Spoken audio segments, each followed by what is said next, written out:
All right. Just check we've got some sound. Yep. Sounds like sound.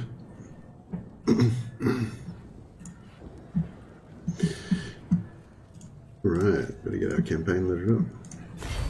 All right. Just check we've got some sound. Oh, yep. Sounds like sound.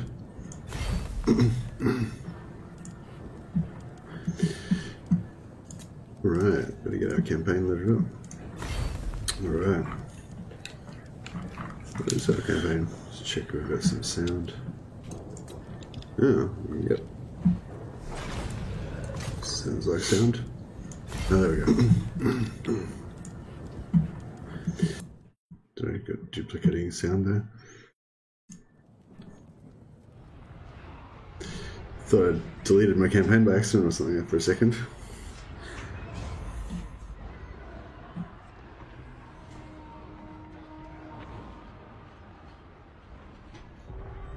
Got a whole bunch of campaigns that I just created at level 1. Episode 1, turn 1. Sorry, just for shooting a video that I just made today.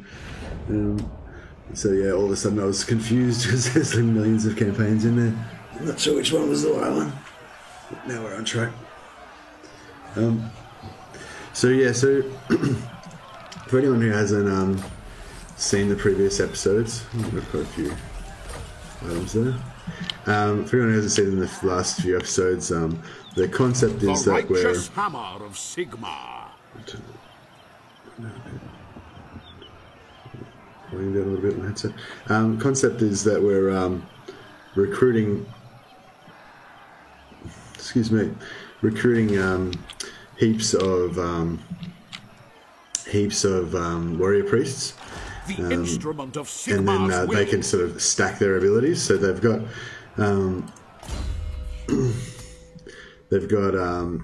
Hammer of Sigmar, Shield of Faith, and Soulfire. Now, Soulfire in particular does sort of moderate damage, AoE damage. It doesn't do much damage to armor, as you can see there, but it does stack. So in this army, we've got 3 warrior priests plus Volkmar, who has also got a Soulfire as well.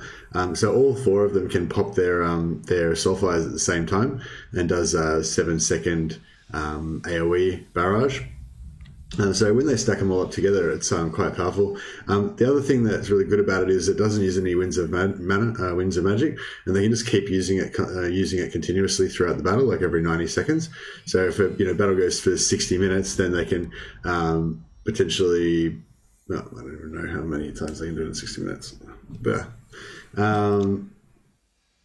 can do it a bunch of times anyway. And then also we've got Hammer of Sigmar and Shield of Faith.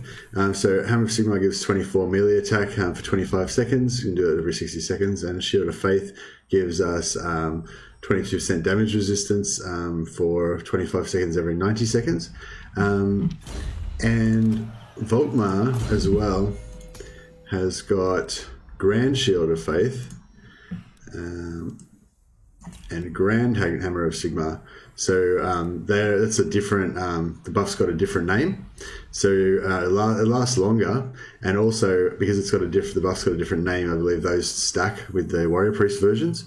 And then each of the Warrior Priests and Volkmar all have Faith's Bastion, which gives them 22% damage resistance. So you can sort of send them all in together. They can all pop Faith's Bastion, so they have 22% extra damage resist for the 22 seconds. Volkmar can pop his Grand Shield of Faith, so it gives another 22, so they got 44% damage resistance. And then one of the Warrior Priests can pop their normal Faith's Bastion as well, Shield of Faith, sorry. So that means they've got, the whole team then's got 66% damage resistance on top of whatever damage resistance they've got. So Volkmar's probably got 20 or 30%, and the other Warrior Priests I'm sort of working on trying to get them some ward save and physical resistance. But yeah, so in that first 25 seconds or so, they're likely to have between 60 to 100%, well, 90 is the cap, I think. But yeah, sort of 60 to 90 percent damage resistance, and then after that initial cycles wears off, the other two warrior priests can still keep popping their Shield of Faith to keep another 22% damage resistance going until a minute or two passes, and then they can pop the whole cycle again. So yeah, it's can be quite powerful for them to sort of tank piles of enemy infantry, especially when they've got support from their own artillery and missile troops shooting, because the artillery and stuff can actually shoot directly onto these guys because they'll have so much damage absorption, particularly at the start.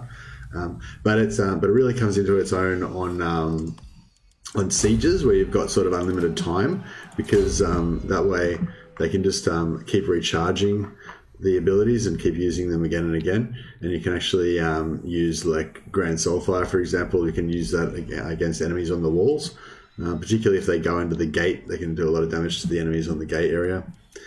So yeah, that's quite powerful. Yeah, it's not the most powerful. They're not the most powerful heroes in the game by any chance, by any stretch. But excuse me.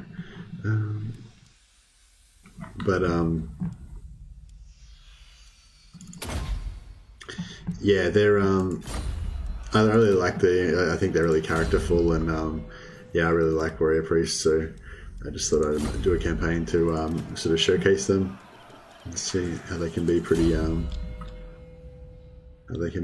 effective. I was thinking about giving Stand Your Ground. Maybe about 35. So he's got this point, then 6, 7, 8, 9, 10. So we've got 6 points to spend, including this one that we've got right now. We can put Hold the Line, which should be quite good. Not sure whether I want to take Flagellants or not, plus 12 for Flagellants or not.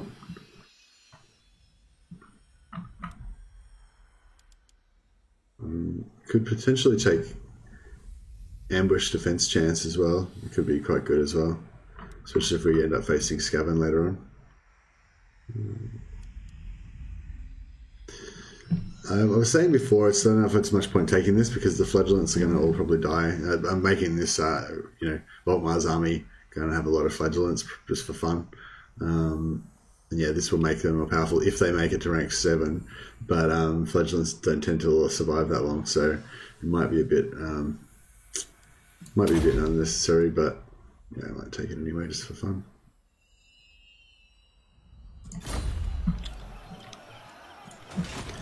Sigmar, grant me strength. Sigmar has shown us the path.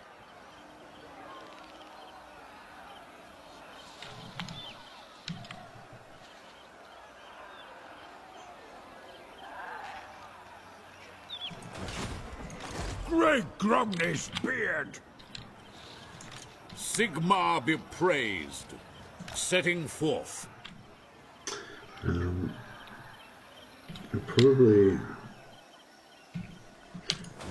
We're sort of we're in a bit of a interesting spot at the moment. We're still at war with Skarsnik, although I imagine that he's also at war with the dwarves and that they're probably about to go and smash him. Yeah, he's at war with them. They're ranked 16, he's ranked 109, so I suspect he has a very weak army or a depleted army at the moment. We destroyed his initial army, so he's not got any of his unique units, and he hasn't expanded beyond this starting point, so he won't be very powerful. So I think we can probably leave it to Carrick for the wisdom of Valea, whatever they're called, Clan Angren to destroy him. Now what we want to do is start getting into a war with either the Von Carsteins or with the vampire counts. Both of them are decimating their way through the Empire provinces here, and we really want to stop that. And plus, just thematically, I really want to get into a war with them because I think it'll be fun. We want to get some boost income on this guy. And this guy. And this guy. Don't know if I actually want to keep this guy or not long term, but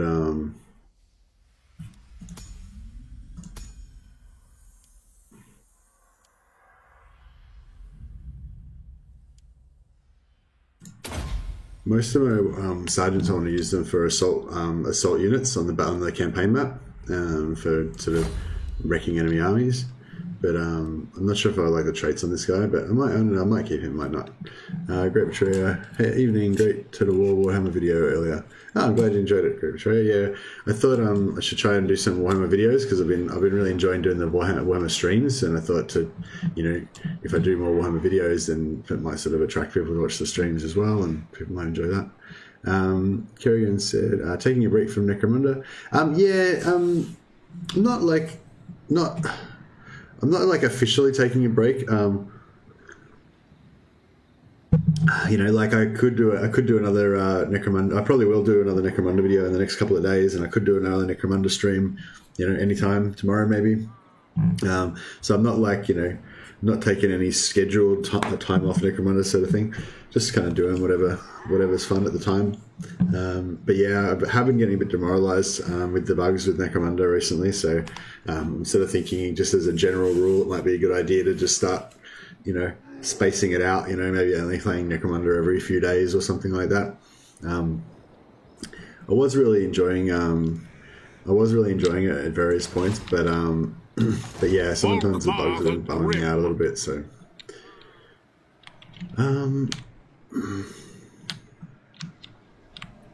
so yeah, we want to get into this war with the vampires like pretty much ASAP. But yeah, I'm not too sure what the best method of doing that is.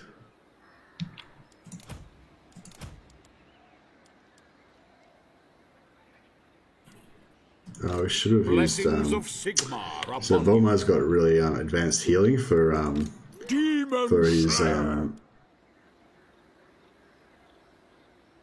his fledglings, so I could have put them in Volmar's army and they would have got healed up to full. That sucks.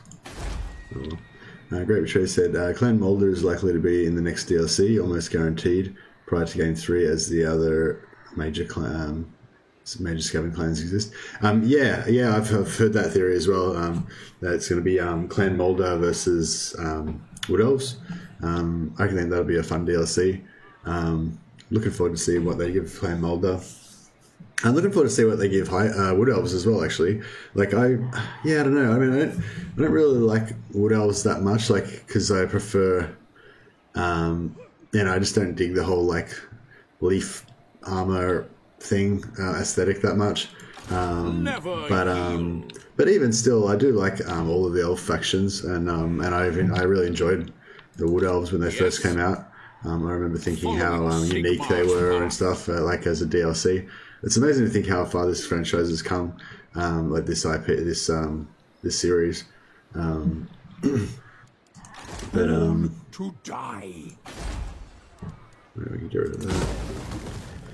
We need to still save more money. We can leave the fields there, pumping the growth a little bit extra. We need to get back over to Nuln and start pumping the growth up here with our warrior priests. Oh, actually, it's already ready to go. We just need the money. Excuse me. So that's, okay, so that's... Yeah, we'll get a little bit of cash from demolishing this. I might just quickly do a bit of diplomacy, see if I can get any money off anybody. Welcome to my private study. Wine of palest gold will whet our palates whilst we speak.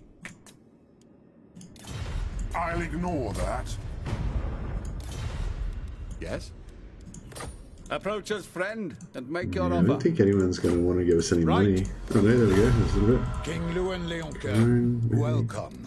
How fares the Emperor in these dark times? Crown's at war with World Walkers, so we could get some free money pretty easily just by going to war with the War Walkers, or by giving Defensive Alliance to Bretonnia, but I don't really want, I mean, military access, but I don't really want to give them military access because they tend to like walk through your lands and start conquering stuff you don't want them to conquer and stuff like that. I mean, at the moment they've got Marienburg in the way anyway, but yeah, I just don't like to give them military access. See if they give us some money for doing that. Kislev's not likely to give us any free money either. Although we could probably go into some free wars with them as well. If we try and join a war with...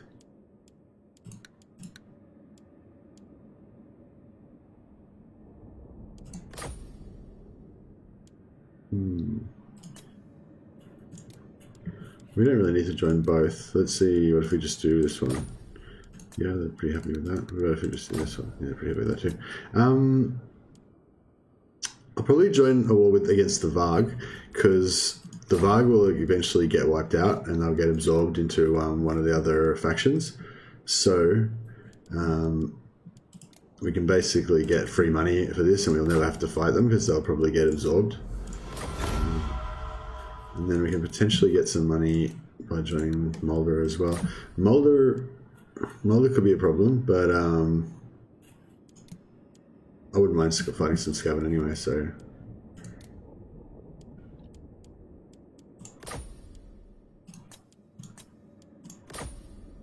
Kislev. We get that. What about if we go for like 600 maybe?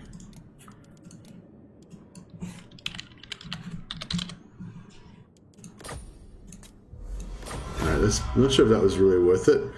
600, where we might actually potentially have to fight a war, so it could be more expensive to fight the war than that 600 we got out of it, but yeah, still. Clan Moldor's special mechanic will be Fleshcraft with their experiments. I think they'll use a mechanic like the Paunch's recipe to make their creations, i.e. kill a Hydra to create a Rat Shimmerer. Ah, okay, yeah, that's interesting. Yeah, that's a cool idea. A cross between Sky's Workshop and Grom the Paunch's recipe. Yeah, maybe.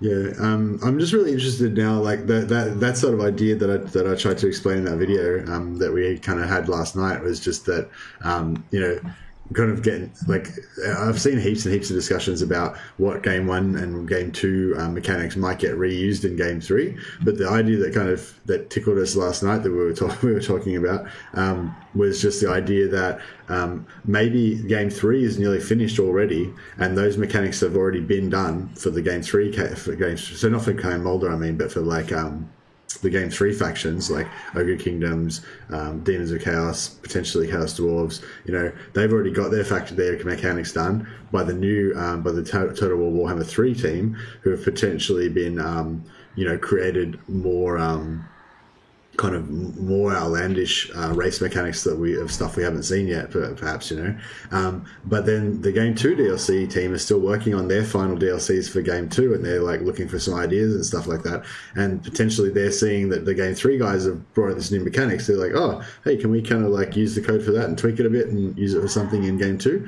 So kind of that was the idea that kind of really tickled me, that, you know, we might be seeing into the future, seeing into Game 3 with the DLC, like it's particularly this next DLC that comes out with the Wood Elves and the and Clan Moldor. Like, if that has some really new race mechanic that we haven't seen before, then I think there's a really good likelihood that they've taken that from Game 3, and that's actually something that's going to be on one of the Game 3 races. Well, you know, depending on what it is, if you can sort of see where it could be for Game 3. But yeah. What are we doing here? I really want to get a Confederation. We have enough money to... We really wanted to upgrade Nuln. If we're close... Oh yeah, we've got it. Alright, cool. So... It's going to take 4 turns. Unless... If we've got a leader that's got Noble. Which we do not. Yeah, 2 turns. That's right, we'll get it going, because it would have only saved 1 turn. So yeah, as soon as we get Nuln to level 3, we can get another Warrior Priest, it'll have better walls, and then it'll be all good. I'm not too worried if we lose Ubersreich.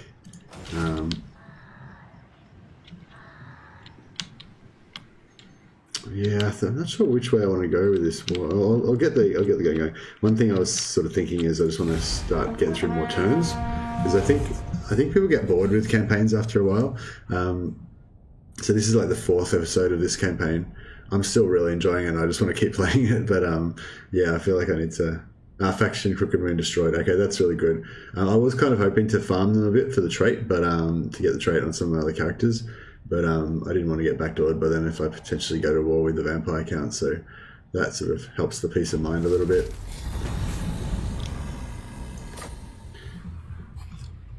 Makes sense, as they have a habit of reusing mechanics, and CA have said in the past that they avoid making models that can never be reused for a different faction, like the Jabbersleth.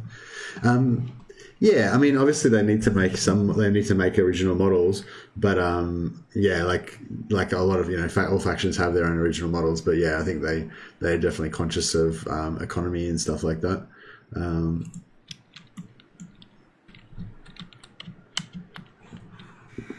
Excuse me.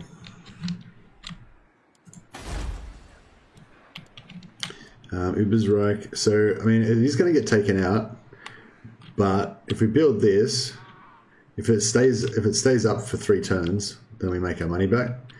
So, you know, I'm not going to defend it, but actually, it's probably not going to stay up for 3 turns, because these guys are going to come out of Helmgart and sack it.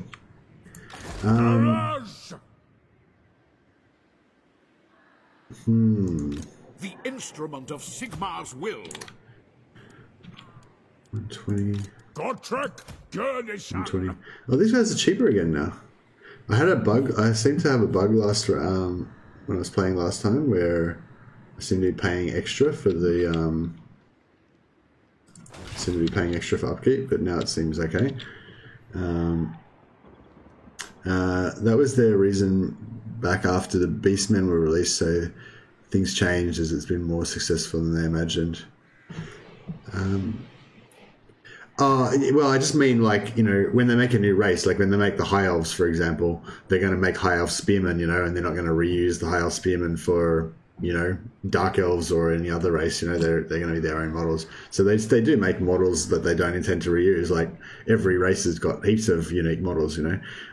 But I get your point. They're like they you know, if they're going to make something, they're like an extra sort of unnecessary unit, like, because there's a certain, like, budget, I guess, that they need to make at least a certain number of models to make the basic units for a race. But then there's sort of extra stuff like the Hydras and the Chimeras and Chimeras. How do you say that? I think it's Chimera.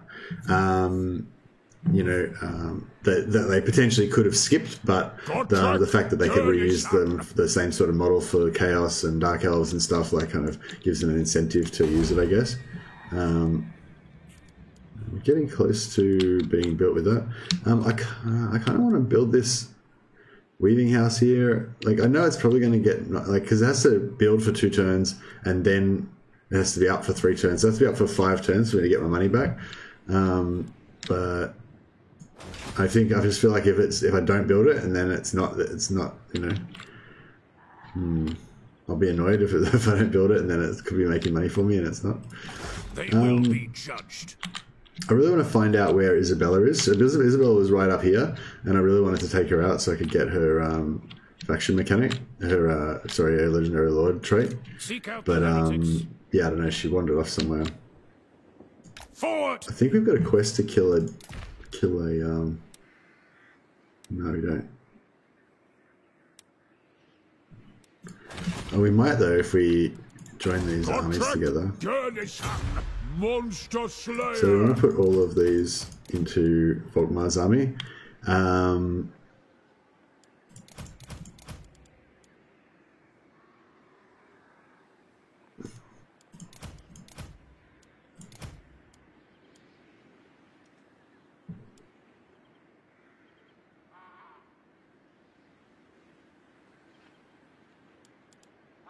So we could potentially switch out one of these. So this guy, what's this guy got? Disciplined.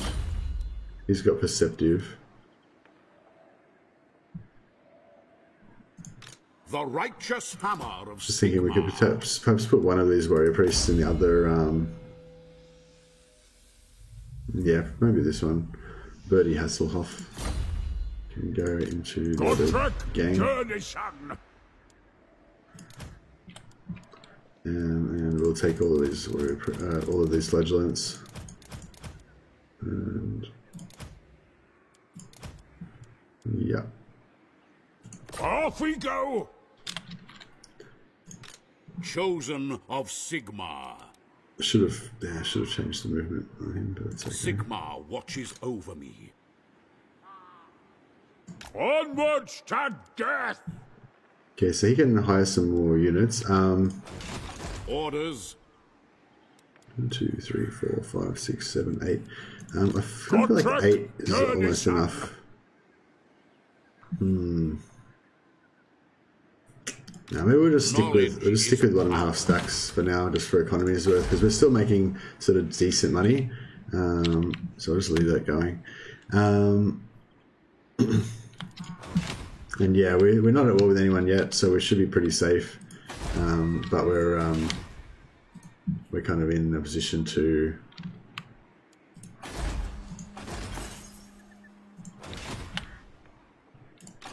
By the Helden Hammer. Follow the flame!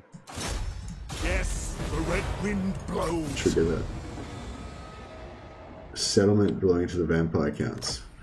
Okay. What we're here, we Pick might up just the pace. a A few more of time these. to heal. So every time you leave an army and rejoin, it counts as a successful agent action.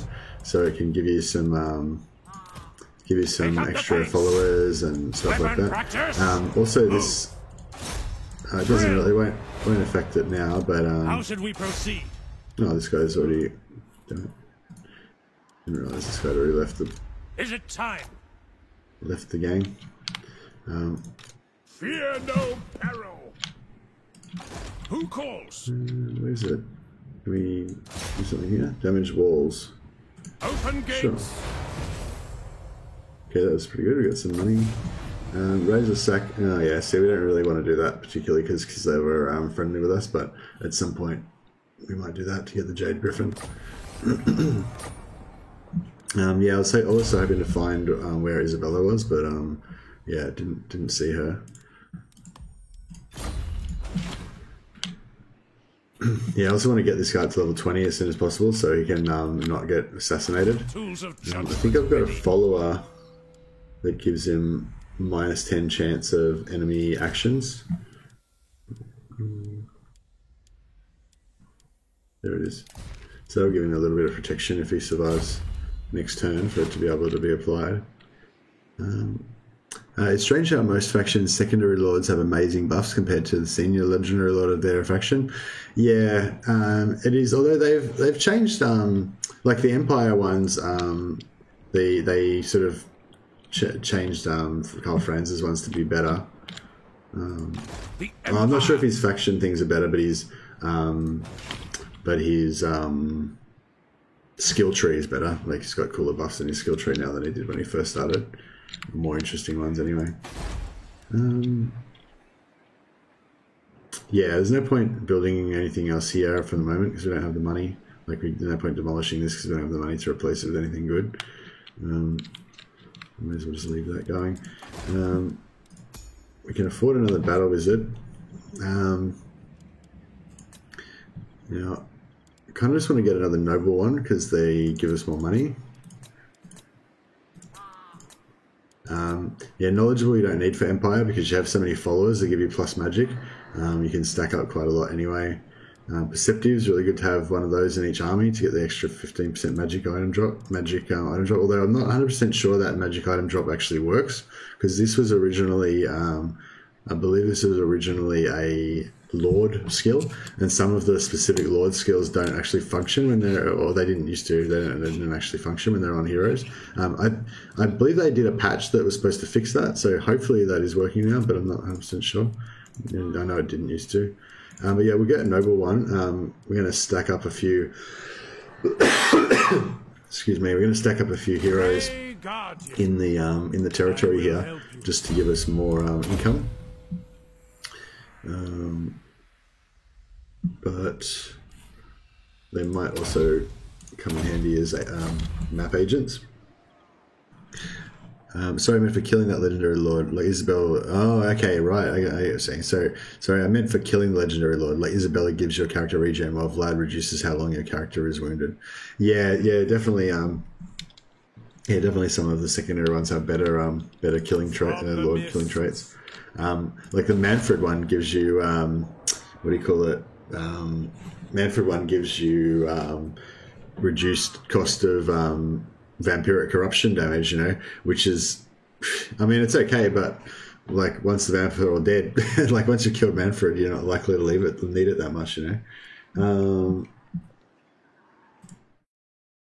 Something coding overloaded. What's it saying? I think my streaming software is struggling a little bit. It keeps telling me this little message. Hopefully, you guys are not getting a bad experience on your end. Yeah, it seems to just pop up every now and again. Maybe it just struggles a little bit. Yeah, hopefully it's okay. Yeah, by the time you've killed Manfred, then you've pretty much wiped out the vampires. So you know, it's a bit silly. But and whereas like when you kill Kemla, you get +10 magic resistance for your whole army or something, which is like pretty awesome. So yeah, I get what you mean. Definitely get some better ones off the secondary characters in some cases. So it's a bit of a risk spending this money on this because it's probably going to get destroyed at some point. But I mean, we can just hopefully we'll just try and defend it, I guess.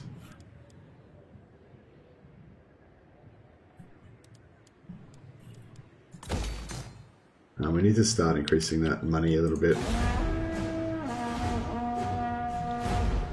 Really, we should take Bismarck and Grunberg and try and defend them as well and start to try to consolidate, but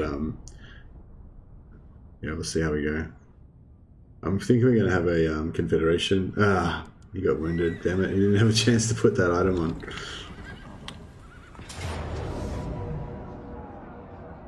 Oh no. So I'm happy I didn't build that thing there. I knew that was going to get taken out. Okay, so yeah, so we're also at war with Marienburg.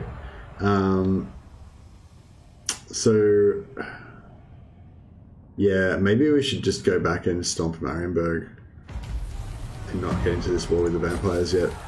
It's just we shouldn't put off this war with the vampires too long though, because they're going to spread their corruption. And you know, it's going to just get worse and worse, and they're going to kind of wreck all of the oh, look how much carnage they've done. They're right up here. Yeah, I was not counting on Marienburg being so aggressive. Normally the Bretonnians kind of wreck them a bit. So that's what I was kind of expecting to happen, but Ready. they're going to be out of Sigmar's hand in this. Yeah, okay, so Never born to die. Come on! So I don't think we've got any enemies around here anyway, so potentially Nuln can survive by itself for a little while. But it's probably not going to last too long. This guy's got a lot of Onwards! plus public order, so you can kind of step in here for a little bit and try to help out with that. Sigmar, grant me strength.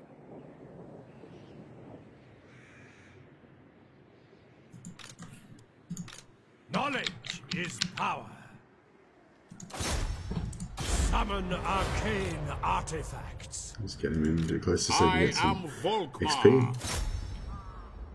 XP. You don't really need to fight this. Don't really need to fight this battle. Yeah, we'll keep things moving. Just resolve.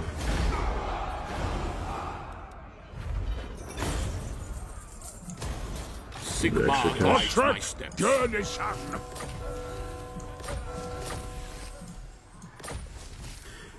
Yeah, so we've got excuse me. So we've got quite a good amount of magic item. So Golbotmar gets plus 20% item drop chance for everyone in his army. Plus he's got a perceptive warrior priest, gives him 15% extra. Plus this guy gives, I think wizards give you 10% by default, and then he can stack another 15 there. So you get quite a lot of magic item drop chance. Grand Theogenist. What? Ahead! Volkmar.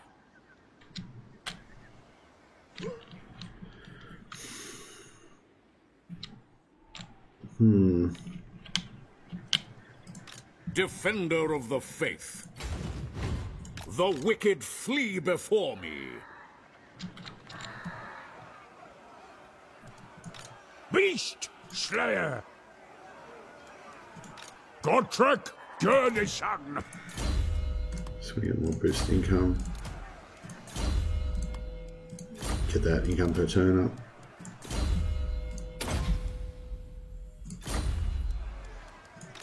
Grand Theogenist. These warrior priests are getting pretty much maxed out now. This one's perceptive.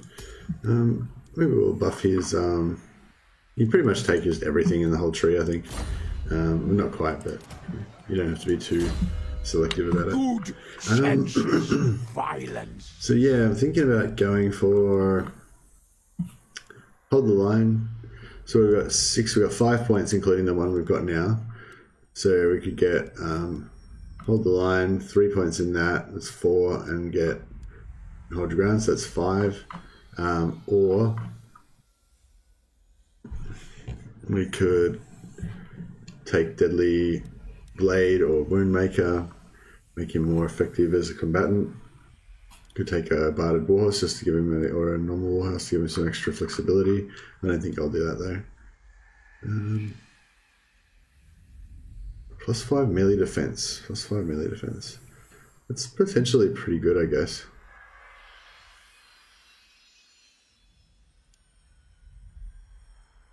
I kind of want this ambush defense chance though.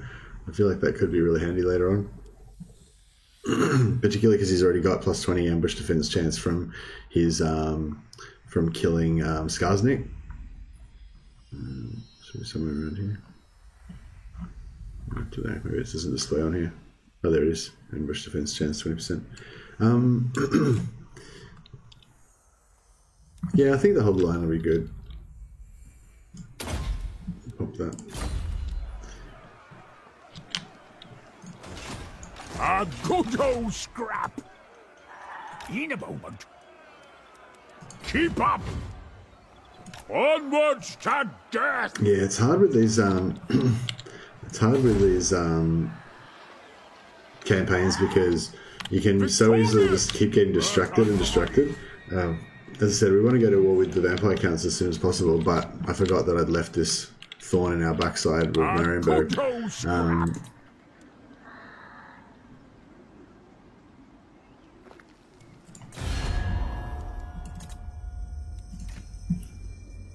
What are these guys up to? Why are they going down?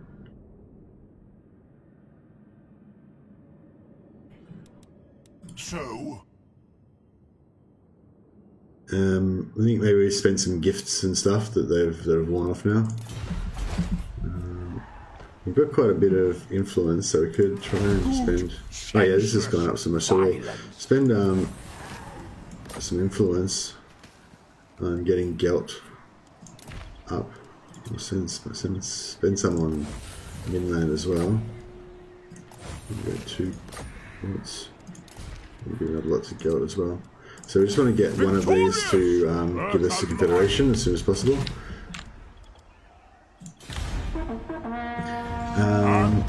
What glitches were you getting in Necromunda, as I've learnt to resolve most of mine? Great show. The main one that really killed my morale was there's one that you can get where you lose all of the points that you've spent in raising your attributes, so all your attributes go to 1, and you lose all of the inbuilt maximums. So, like for Goliath, for toughness, for example, I think no matter what career you go for, you'll always have like a maximum toughness of like 18 or something like that for Goliath, or between like 14 to 20 or something, depending. If you're a heavy, you'll probably have like a maximum of 20 toughness, or 18 or something. If you're like a Deadeye, you might have a maximum of 14 or something. Like all Goliaths have a high bonus to toughness, and then like heavies and stuff get even more extra toughness. So when you first create a character, you'll see a bunch. They'll have all these different maximums.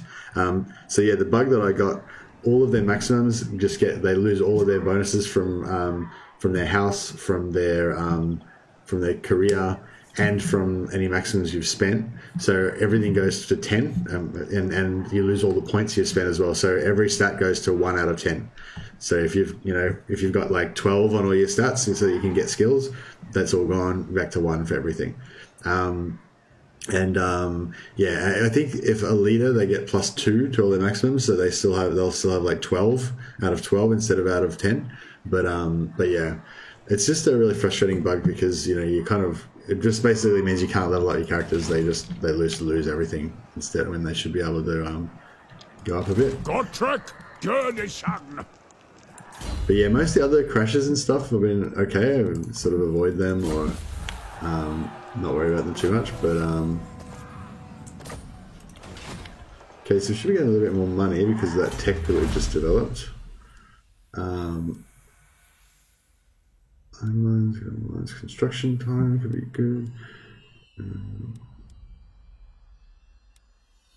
Recruitment, resources. Not really sure what we want to go for here. So we kind of want to go for the infantry. Get a bit of extra armor on our flagellants. I don't think it'll really make too much difference. Speed's always good as well. Oh yeah, this 4 melee defense as well would be really good for our flagellants. But the flagellants are always going to be pretty terrible anyway. So yeah, the artillery is actually going to be really useful. So we want to get that up as quickly as possible.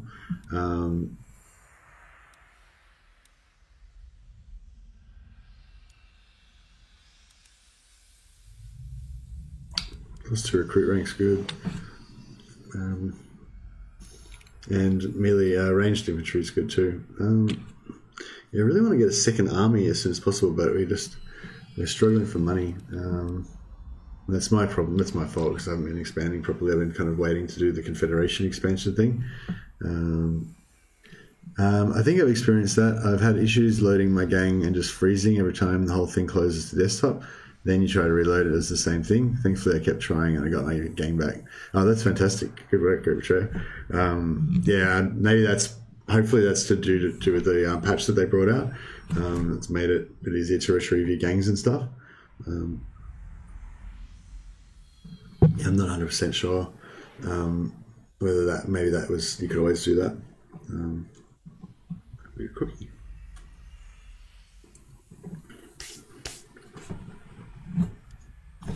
I'm not really sure what to get. I kind of want everything. I'd like to work towards this. It's got a bit of a hero-centric sort of a thing going on. We are going to recruit some artillery at some point, so that could be good. No, we're probably going to recruit more infantry first, though. Yeah, that should do. Still happens, though. Yeah. Yeah, I don't think there's any workaround for my problem, unfortunately. Where did those Marienburgers go?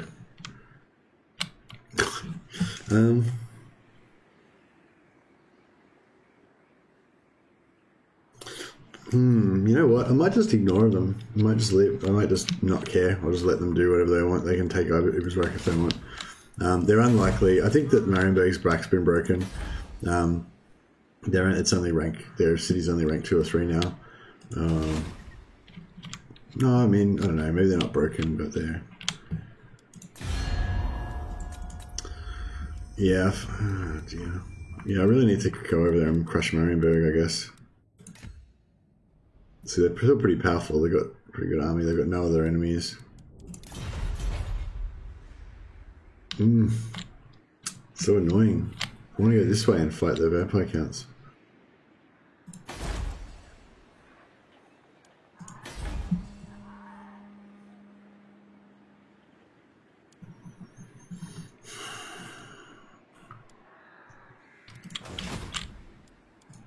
Monster Slayer! Journeying. Didn't do much. In terms of scouting. Gurnishan! Fear no peril! Accepted! Making ground!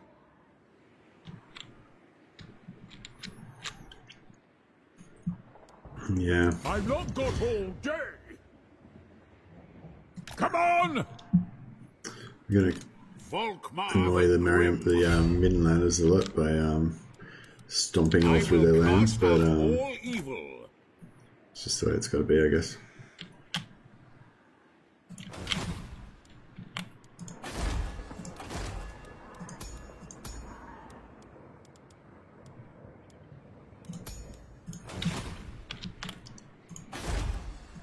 Who calls?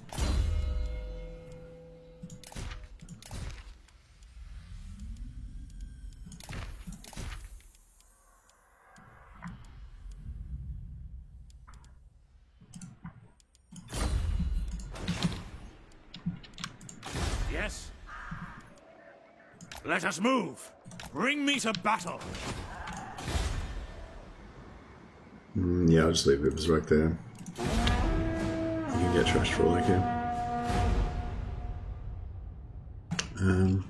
Hot Dog said, why are your streams so late? I don't know, Hot Dog. That's just when most people watch my streams, so that's when I try and stream when the most people can watch.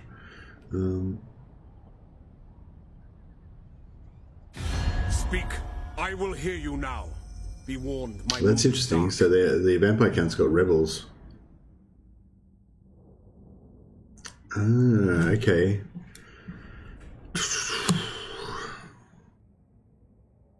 So I was just about to come and wreck Marienburg, and now they want to get peace with me. I don't need to peace. I could just rampage through their lands and sack everything and stuff if I wanted to. But I really want to get this fight going with the vampire counts. Like, you know, it'd probably be better for me to take on the Marienburg, build up my strength more before I take on the vampire counts. But I'm just conscious that the vampire counts are just like, look at this. They're just going berserk. They're just taking everything. It's probably already too late. Like, I don't even know if we can win against them now, you know. But yeah, if we don't go now, like, you know, it'll be definitely gonna be too late. So yeah, we'll take this piece. Kind of wasted that turn, but that's okay. Is there any faction you don't enjoy playing in Total War Warhammer? Yeah, definitely.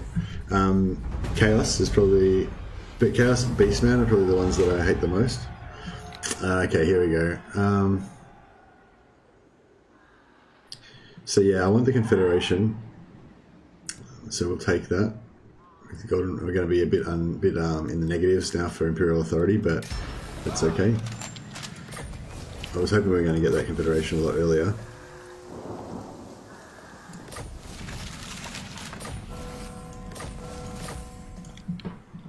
But yeah, see, this is good. The vampire counts have lost Grunberg, so then potentially I can take it back without going to war with them. But I also want to attack Isabella, and she's right here. So even if she does take it back, I was probably going to attack her anyway, so it kind of works out well.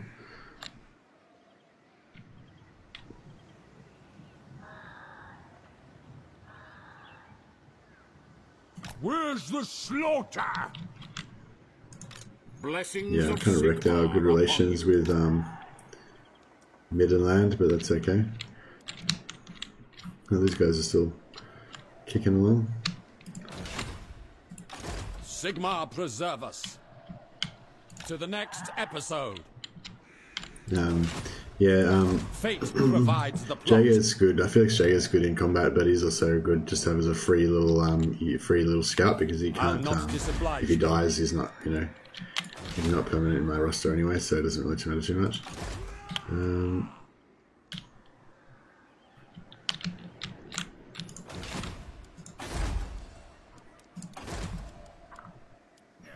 Oh, I got a disciplined warrior priest that we could get there. That's pretty nice. I think I want that. So I don't really need discipline that much for Empire, I don't think, because their melee isn't that great anyway. But it's good if you want to make a warrior priest centric gang, with just like heaps of warrior priests, because they can kind of stack up their discipline.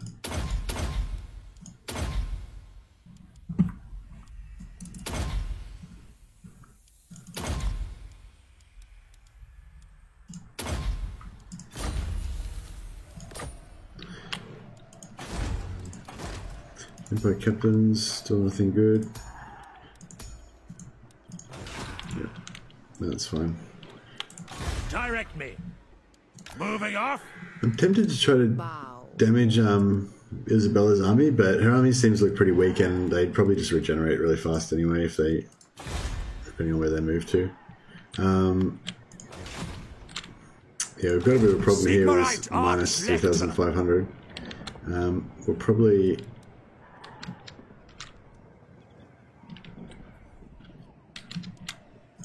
Let us begin. Yeah, we'll probably ditch most of this. By the comet. If not all of it. Cunning's pretty good, engineer's kind of good.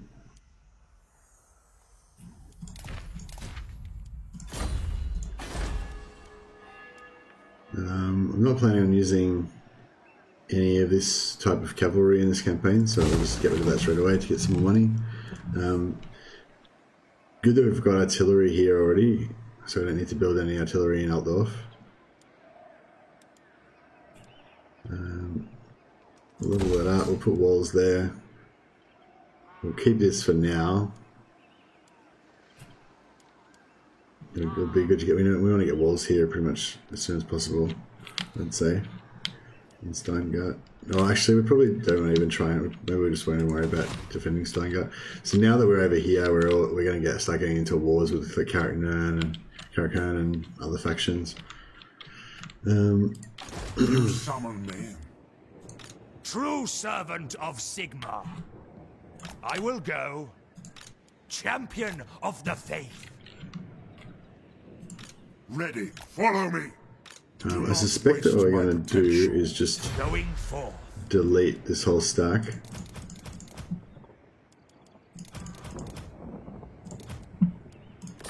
Anyway, but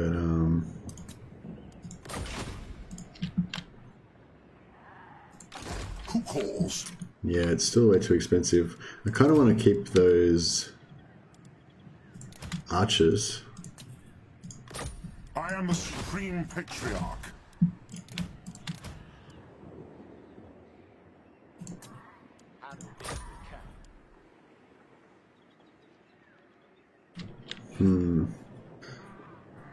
So these guys got 2 gold chevrons, so they're kind of powerful. So we could kind of run them up Wind here of Shaman, to meet up with these armies coming around there. It's a bit of a waste of money. How much money are we spending on it? So 1,200. Yeah, so it's costing me an extra 1,256 plus 1,000, so Are you 2,000. the Empire? It's only for one turn, and we get some 2 gold chevron archers.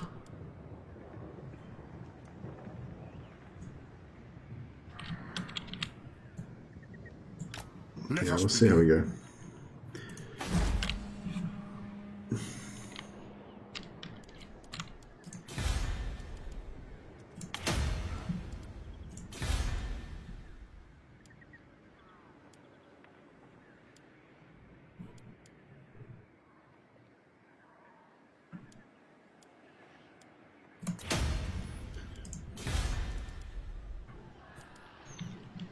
yeah, again, I'm not going to build anything there because I'm not going to defend it. Yeah, any factions? Yeah, so Chaos I don't enjoy just because I hate the Horde mechanic. And Beastmen, same thing, don't like the Horde mechanic. Although Beastmen are kind of cool because they've got that kind of stealth ninja thing going on.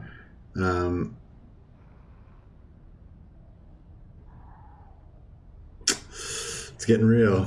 It's getting real.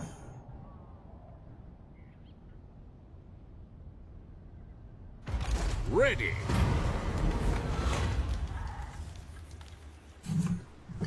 Okay, so I'm not going to take -1 to fealty for sure.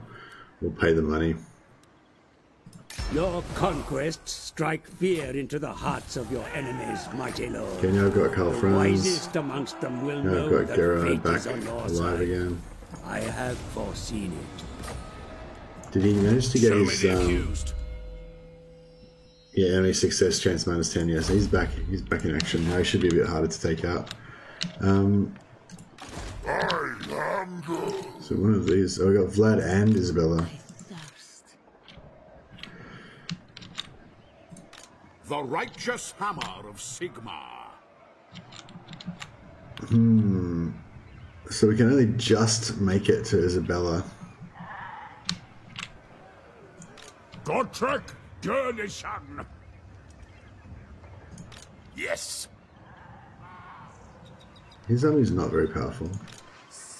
Her army's not very powerful. I'm kind of thinking Gotrek that we can Gurnishan. take them both out at once.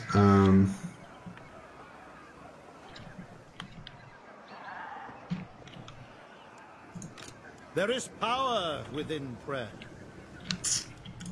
Oh, this is a bit of a hectic turn.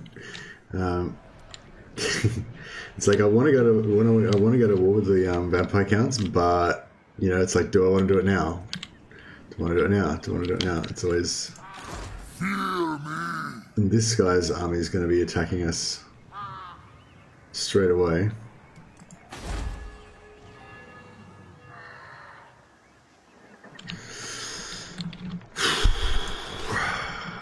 Well, I guess we've got to do it. So yeah, we've got Vlad here, and we've got Isabella as well. Yes. We'll give this guy another point into something. Armor. At least we've got some, you know, some nice Knowledge fearless is power. flagellants here.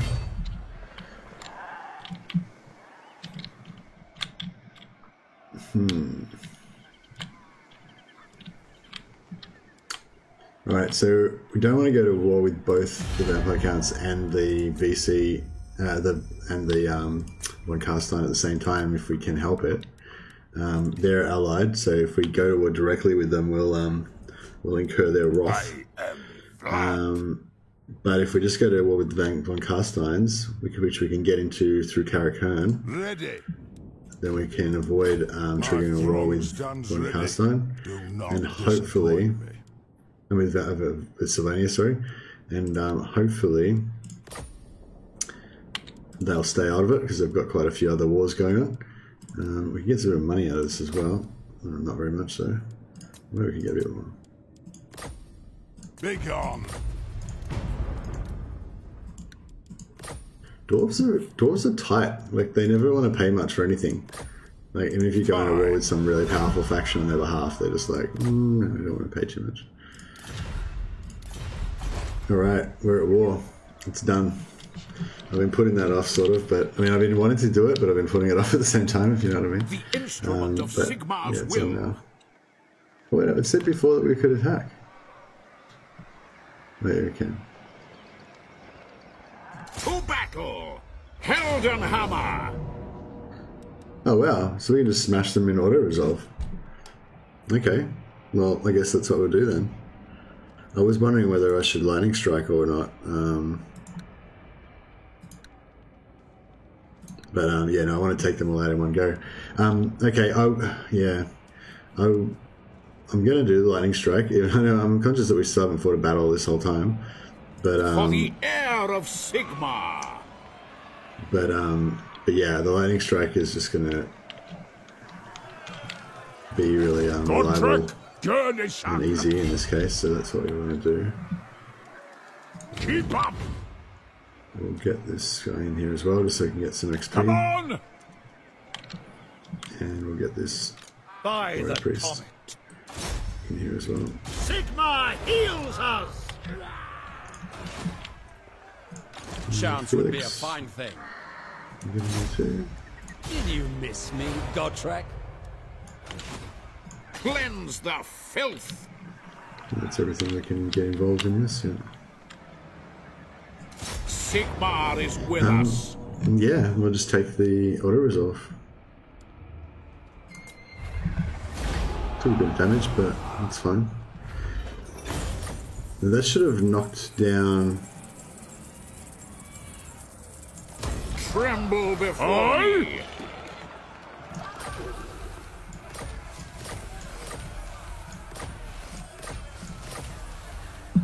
Yeah, there we go, passive regeneration. So that'll stack with his regeneration that he gets from his item later on as well, which is pretty cool. Gotrek Gurnishan. What? I'm gonna give Gotrek Gurnishan. another one.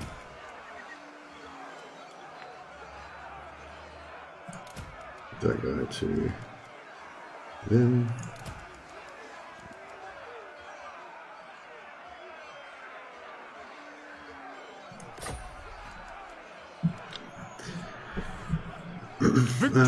Actually, I think Gotrek had a bunch of... He had this armor that we don't want him to have because we're happy to let him yoink off into the sunset at some point. We don't want him taking our ground with us. Volkmar the Grim. This guy needs some good armor. And give him Warrior Bane. Yeah, it's good. The other good thing about having lots of heroes, you can just stack up all of these AoE buffs and stuff. Sure. And give him some things.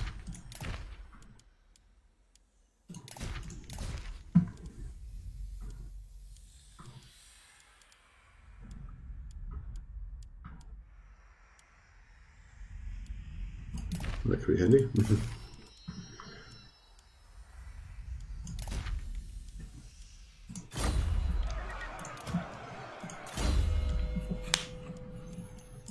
I'll come back and do that later.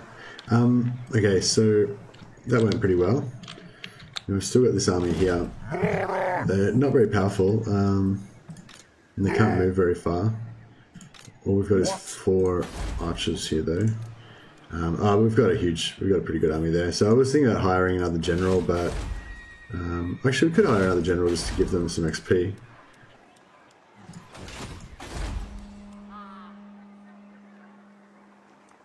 Why can't I recruit a lord?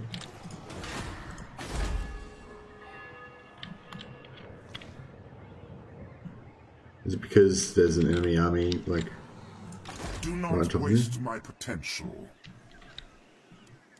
That will work. No peace, just war. Yeah. Ah, the garrison's... Yeah, the garrison's not fully healed.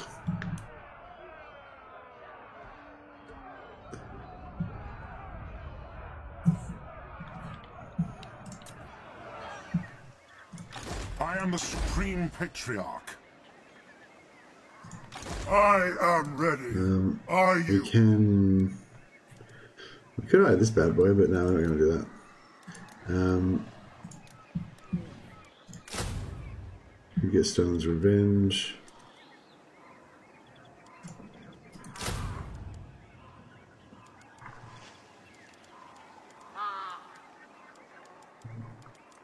And we need some more infantry down here. It's probably pretty good.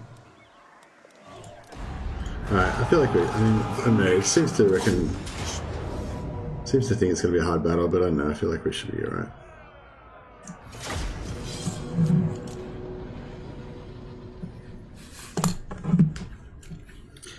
Yeah, probably not going to make this stream too long because I've got work tomorrow, Monday morning for me tomorrow. So, but we'll go for another hour and a half. Hopefully, we'll get a good battle in this stream. This will be the first battle I've actually fought the whole stream so far. Oh crap! That's really bad. I should have known that was going to happen, but I didn't think about it for some reason.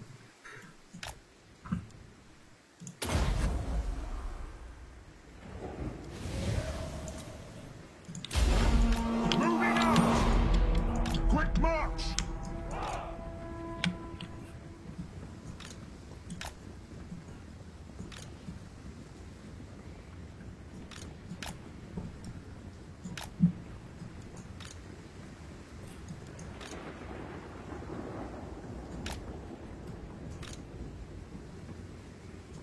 Move out!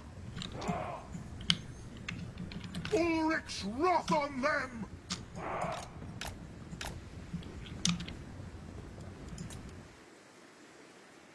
Okay, it looks like they're going to give us time. That's cool. I thought they were going to maybe just charge at us, but yeah, it looks like maybe because we attacked, it's given us the it's made them sort of defensive. Handgunners! No lingering! Crossbowmen! For the twin-tailed comet! We are Sigmar's heirs! Moving now! Take the ground! No lingering! Our weapons are yours! Moving now! At speed! Take the ground! To battle! Yes, sir! Quickly! Swordsman! Yes, sir! Quickly! Fallen staff! That's an order! For Heldenhammer! The Empire endures!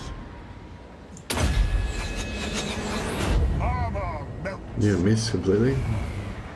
Yeah. Yes, sir! Oh. Take position! Yeah, they're trying to flank us pretty hard. The Tattersouls! At speed! Formation! March! Swordsman! Missiles will fly! Quick march! Moving now! To battle! Yes! Yes! Take the ground! Formation! March! Stalin's revenge!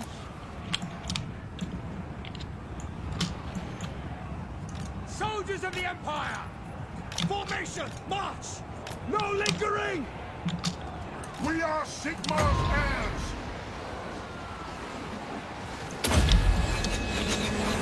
Haste gold magic! At speed! To battle!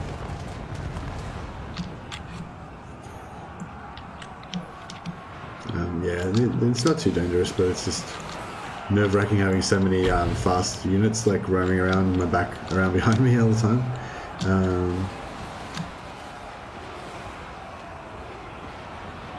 Ready for war! Feel my ire!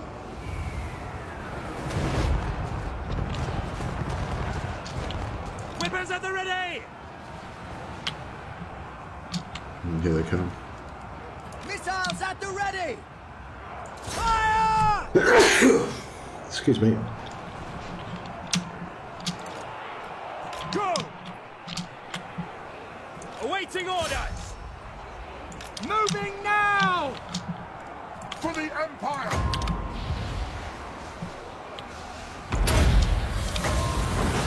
I am master of Shamar. They'll never move again. Form a ring of steel! Charge! Taking position! Handgunners! To battle!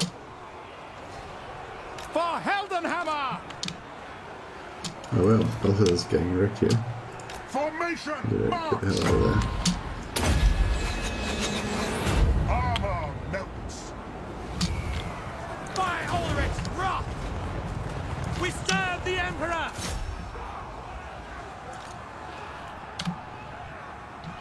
I think it's getting there. Pretty much wrapping up now. We are Sigmar's heirs! For the Warhammer! Go!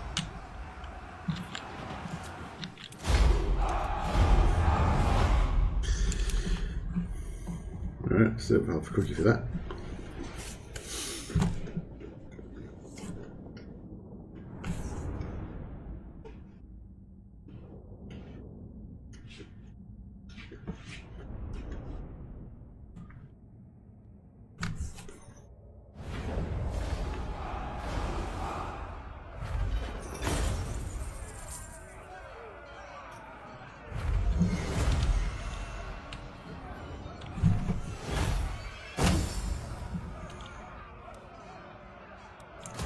Yeah, so even Balthazar Gelt, even though he doesn't have any items or heroes buffing his thing, he's got plus 20% magic find, just from being part of Volkmar's faction, so that's pretty good.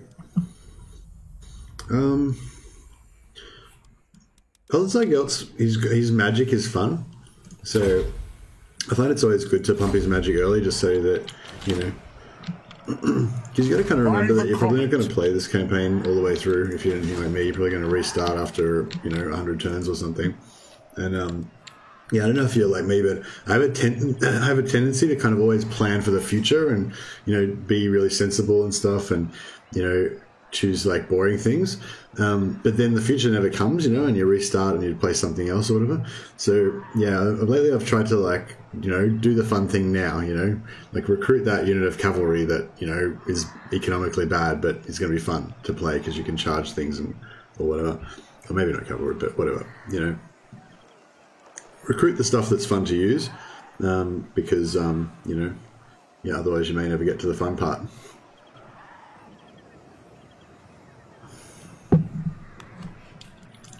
The instrument of Sigmar's will. Yeah, I'll just sort of spend all these points and stuff. So these guys are pretty much just kitted out. They've got everything that they need.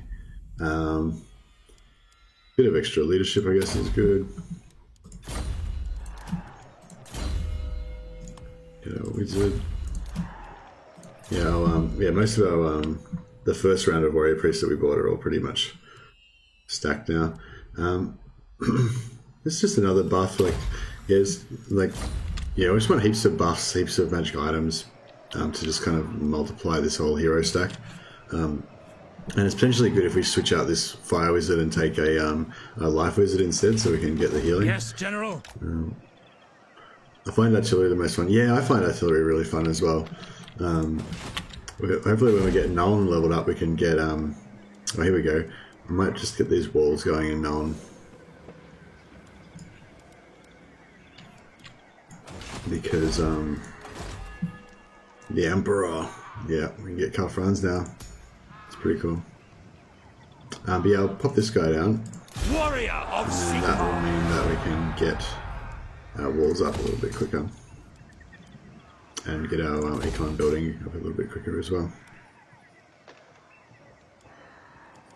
I think it's almost worth buying this extra bit of growth, just for now.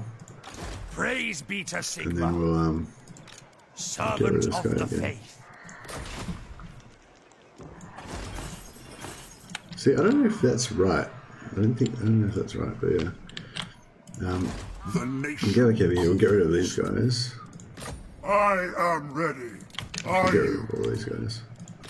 ready? And then we can use them again in 10 turns or so. And we want some walls here too, I think. Or actually, we probably want a wizard here, don't we?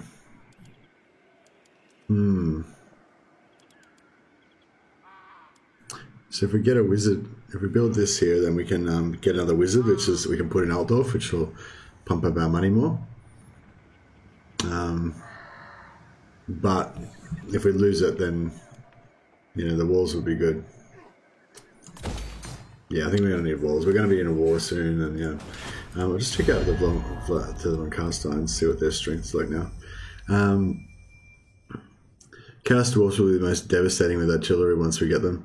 Yeah, I'm really looking forward to Chaos Dwarves. Like, artillery, heavy infantry. Oh, I love heavy infantry. I love dwarves, basically.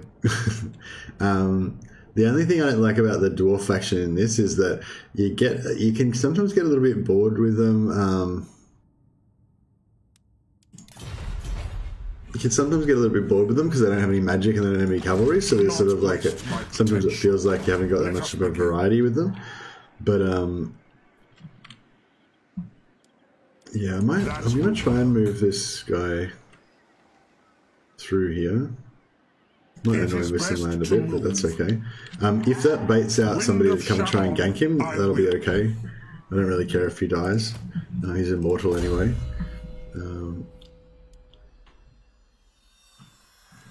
Oh yeah, another thing is that we've now got the Elector of Solent. So we can get these Eldred's Guard Spearmen, which are quite good. And we've got this extra weapon, Solent Runefang. That's quite good actually. So we might give that to one of our warrior priest commandos, one of our warrior priest chaplains. Sigmar, grant me strength. This one's the new one. He's got an aura that gives him minus 8% weapon damage. What's this one got? This one's got Dragon Tooth. That's got +5 local, +5 public order, so that could be actually better used on a another character. Yeah, like for instance this guy. How should we proceed? I might give him the Reichland Runefang, because then it can buff his ability to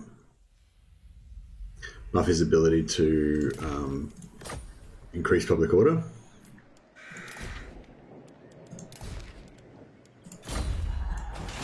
Yeah, it's quite good when you can get magic items that actually give you campaign map bonuses. Okay, so we need to make somebody the Elector of Solent. What does it do? Recruitment, attribute, Vanguard deployment. Oh, Vanguard deployment could be actually kind of good. For, especially once Volkmar gets his flying mount. Oh, where'd he go? All right. There we go. And then that should make the Solent Runefang available, and we can give that to Defender of the Faith. Whichever one of these. This guy. And yeah, that'll be useful for our Doom stack. Well, not Doom stack, but our slightly more powerful stack. Volkmar the Grim.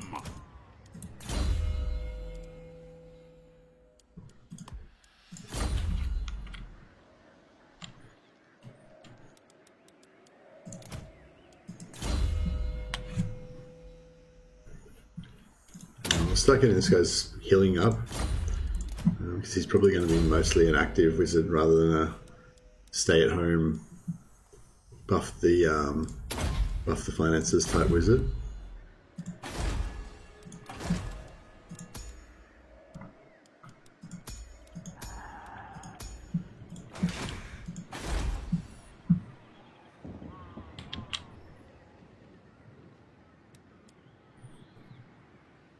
Yeah, Grunberg. I'm tempted to build the finance. Yeah, I mean, it's pretty cheap. It's discounted. It's only going to take 1 turn. If we can get it, if we can stick it up for 4 turns, then we'll make our money back. So, yeah, that was 2 turns. I'm worried that's going to get sacked again, though. Sigmar be praised. Yeah, we may as well Monster Slayer. take out this. May as well take out this rebellion while we're here, I guess. I am the Supreme Patriarch. Tools of judgment ready. And we might just do a bit of recon and see if we can figure out. Pick up the pace. Is that where heretics lurk? On march! March on the witches. Yeah, I don't know where their reinforcements are coming from, but that's okay. So Midland is still going down. Didn't we just, like, pay them heaps of money? Damn it. That sucks. I know we spent heaps of influence trying to buff them, but it didn't really help too much.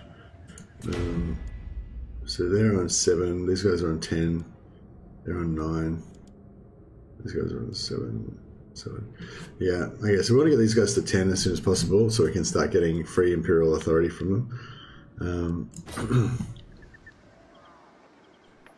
Chaos Dwarfs will be the most devastating. The combination of Dwarf Runes can be cruel, though. In this game, the Dwarf Runes are pretty much don't do anything, do they? What do you mean in the tabletop?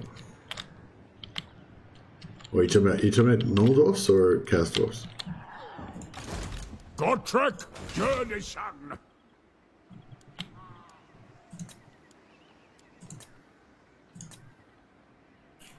Where are we about to get the...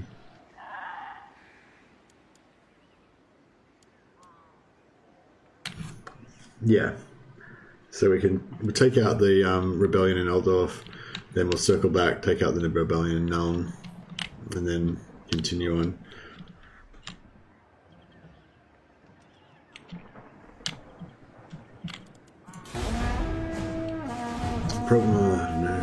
Probably a mistake. We probably should be pushing really fast into the Von Carstein territory. Normal dwarfs with their crafted weapons and armor. Oh yeah. I haven't I haven't really maxed out my dwarf stuff. I've played like a lot of dwarf campaigns, but most of them have stopped around turn 100 to 130 around that area. And dwarves, like, they sort of seem to be really slow to get rolling a lot of the time. For me anyway, I don't know, it's just the way that I play. Oh, Kislev's gone.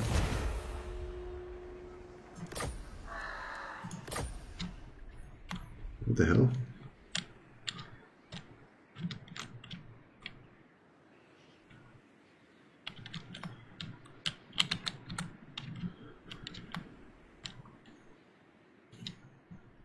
Who knows what's going on up there?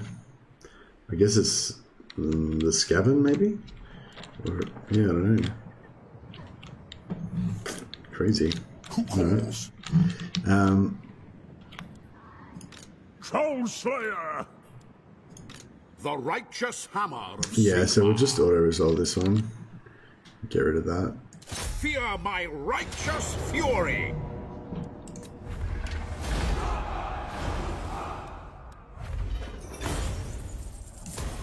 Moving, my knowledge is yours. Orders. Blessings of Sigmar upon you. Sigmar has heard my prayers. Sigmar guides my steps. I wonder if these guys will eventually... no, they can't regenerate unless they go up here, can they? Yeah, they'll probably eventually take Ibizrak, but that's fine.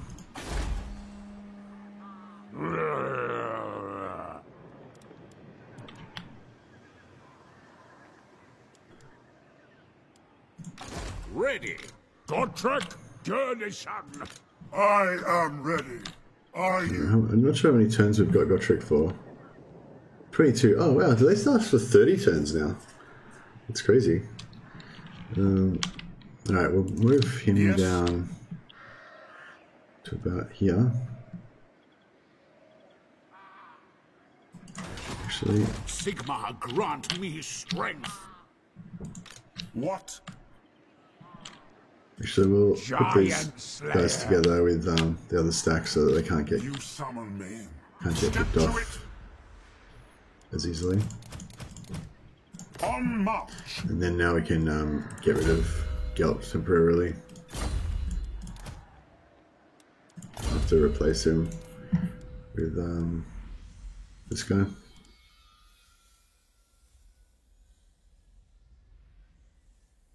Huntsman General.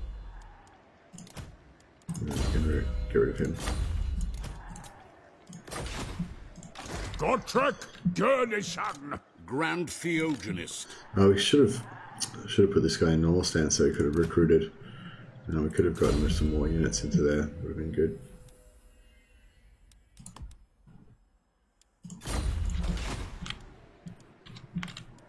My bow stiffens. Yeah, I'm conscious we're not really going to be able to defend Grunberg while we're rampaging around. So so I won't worry about it. March. Yeah, move this guy out into Altdorf. So now Altdorf's For the fight, for the getting nicely. Demon Slayer. Getting their public order nicely fixed up. Your orders.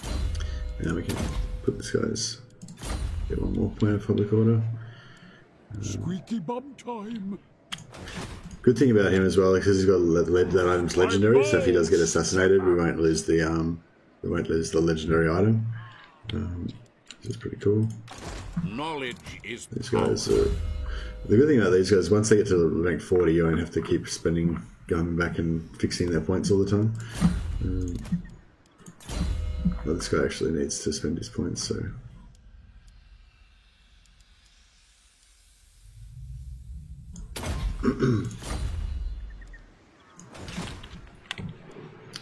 Alright, I think we're pretty good. Yeah, Ubersreich.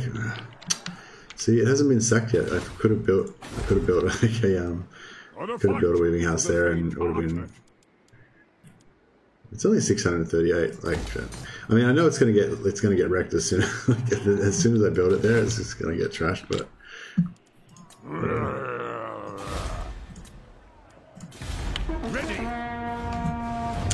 Yeah, I'm really looking forward to Chaos Dwarves. Chaos Dwarves is probably the faction I'm.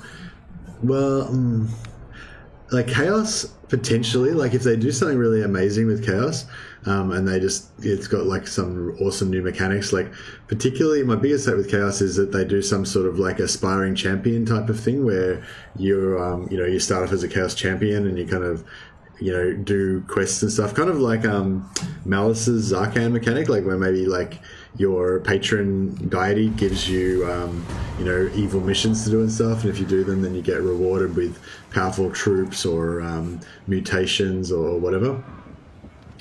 Yeah, so there's some like really cool custom-made kind of mechanics for Chaos. I think that potentially Chaos could be the coolest thing ever, depending on how amazing they make it. Like my imagination kind of just is unrestrained about how cool they could make Chaos. But they may not do that. But I think like Chaos Dwarves, like no matter what they do with Chaos Dwarves, pretty much I'm gonna love them. I imagine they're going to do something like a little bit of the Dark Elf slave mechanic plus a little bit of Ikat Claw's workshop kind of mixed together or something like that for the Chaos Dwarves. But yeah, regardless of what their special mechanic is, just the idea of having heaps of crazy artillery, super hard elite dwarf infantry, and having demon magic and stuff, all that stuff combined. It's going to be amazing. Yes. All right, so this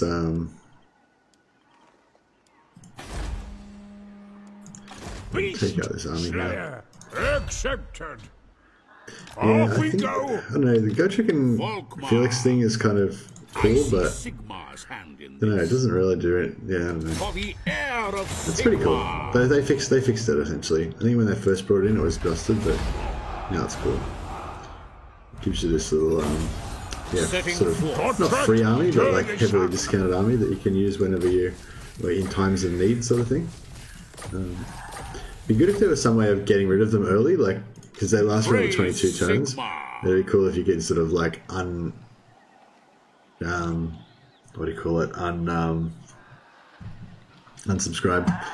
disband them so they could come back quicker. Because I think once you get rid of them, it takes like 20 turns for them to come back or something. It's annoying that this guy's decided to. The nation calls. There's like assault his units for a bit. Strike, sir. See how he likes that. No. It's like trash his army. So? No, I was hoping we were going to get another +1 public order. That's worry. Okay, now we need to push in and Do not mistake me. get rid of these vampire count armies. The righteous hammer of Sigmar. Hunting the wicked. Yeah, so this Troll Slayer.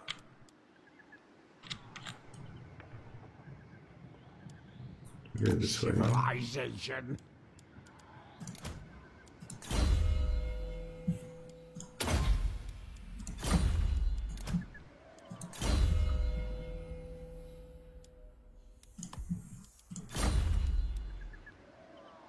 And now we can recruit. What do we want to recruit? That's probably a good point. It'd be good to get some handgunners actually later on.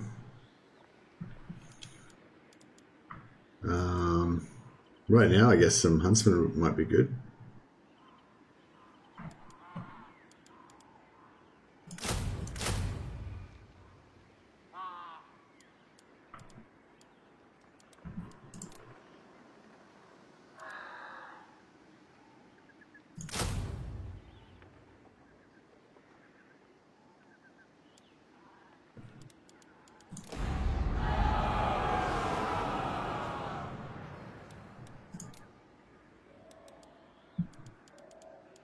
I feel like we're a bit short on infantry, but I don't really want to get too many more of these guys. We got some more flagellants, so. Alright, that's pretty good. This guy could probably do a bit more scouting for us. I refuse. Moving off. For Sigmar. Onwards. No, it doesn't look like there's going to be much going on there. The instrument of Sigmar's will. Yeah, so we've got 3 points to put. So we've got 3 points in here to get ambush defense, which I think is going to be the most important thing on the map. Like getting extra damage would be pretty cool because I would like Volkmar to be a tough guy, but yeah, and I think we need to go for the defense chance. It's going to lead his army to victory with the best chance. These things.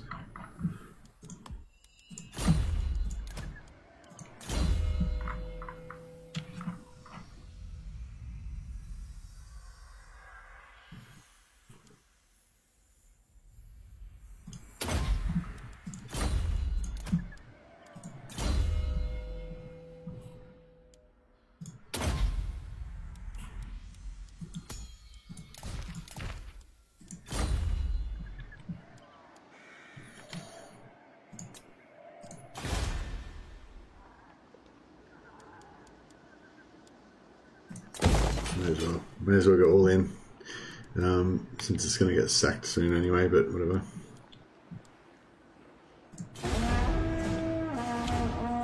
I'm interested to see how and if they implement the law of undeath magic, summoning multiple top tier units across the battlefield with a single cast. Maybe too OP, we'll see. Who's got the law of undeath magic? Is that Nagash? Friend or foe, we will see. Ooh.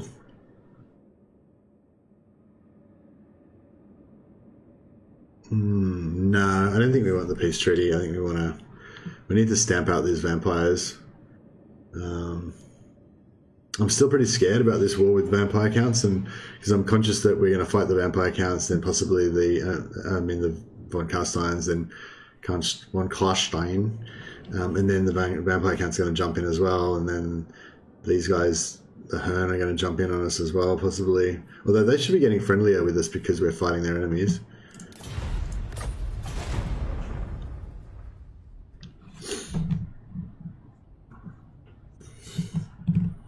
we'll see.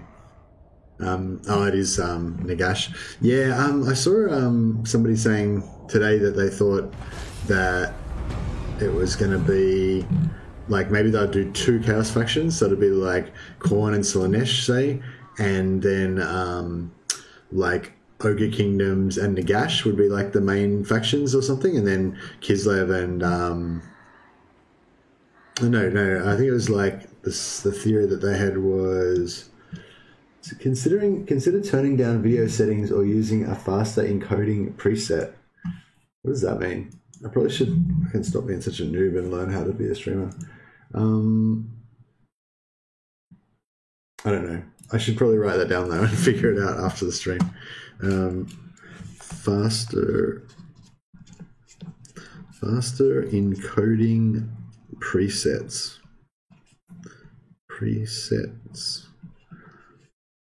Alright, I'll Google what that means and how to fix it after the stream.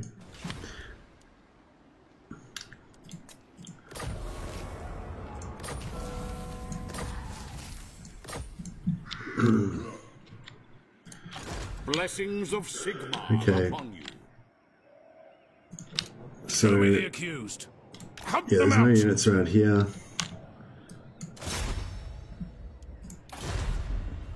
Forward! How should we proceed? We should be able to take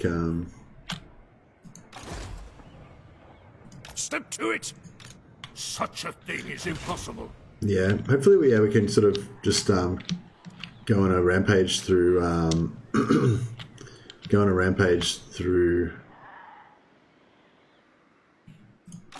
Volkmar the Grim, tremble before me.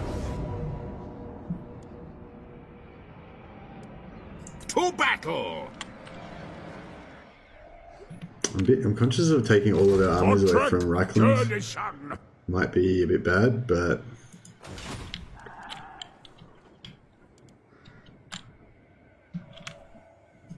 Son of Gurney, I've not got all day. so if we take them through here, they're going to get quite a bit of damage. Whereas if we take them around that way, they're not going to make it. Yeah, alright, well, we'll take him up this way, I guess. And they'll just have to take a bit of damage.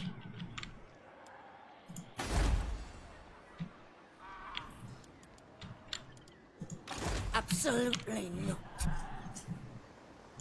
Direct me. Let's smash this guy again. Hit him hard and fast. That gives us another point of public order. And then we'll get that guy to come back over here. I think we're going to need another one of these public order Empire captains. I'm really annoyed that I can't get a Regal one though, because Regal is the +8, 35, or +5. Yeah, I guess this one pretty expensive, but yeah, basically we're going to need these guys to run our public order while we're gallivanting around the place.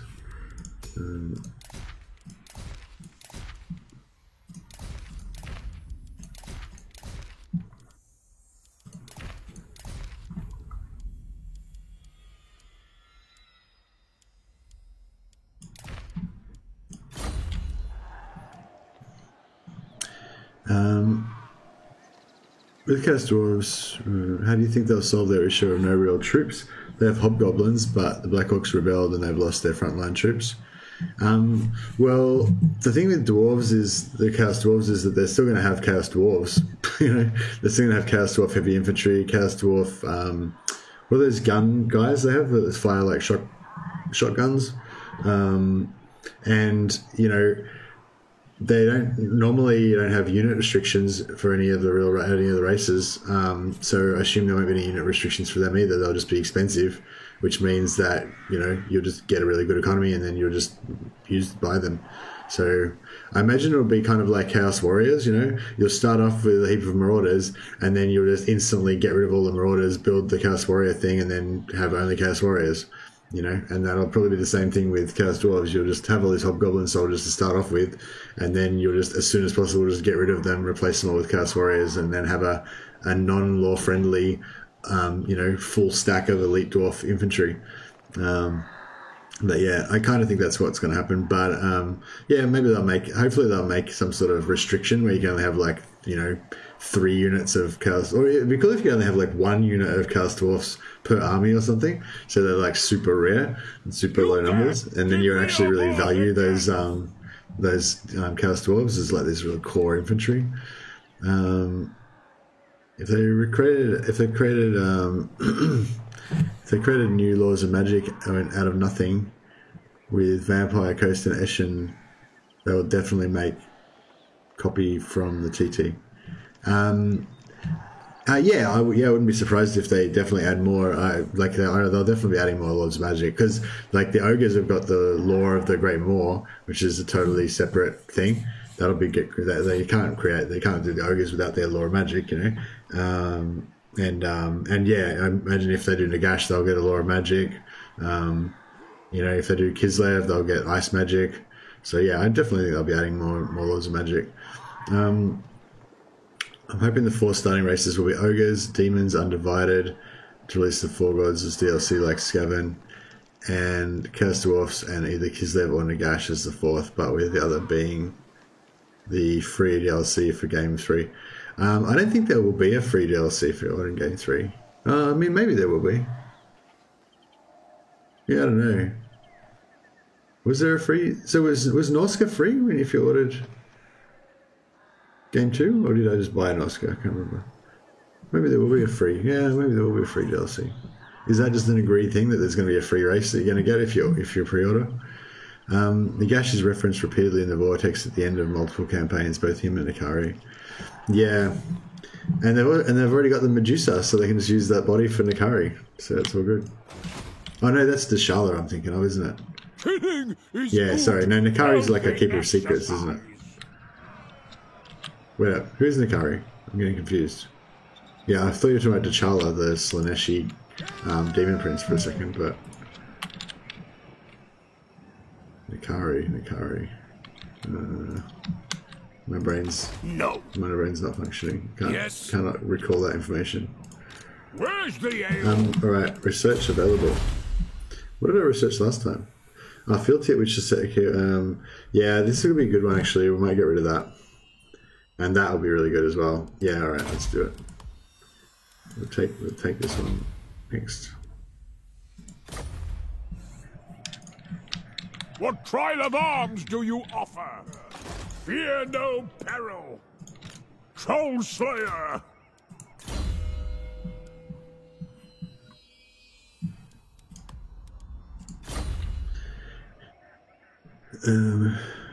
They did a free DLC for Game 1, Chaos, and Norska for pre-ordering Game 2. Oh yeah, true. Okay, so it's pretty much like they definitely will do a free DLC then. It's not like a new thing or anything. Yeah, no, they're fair enough.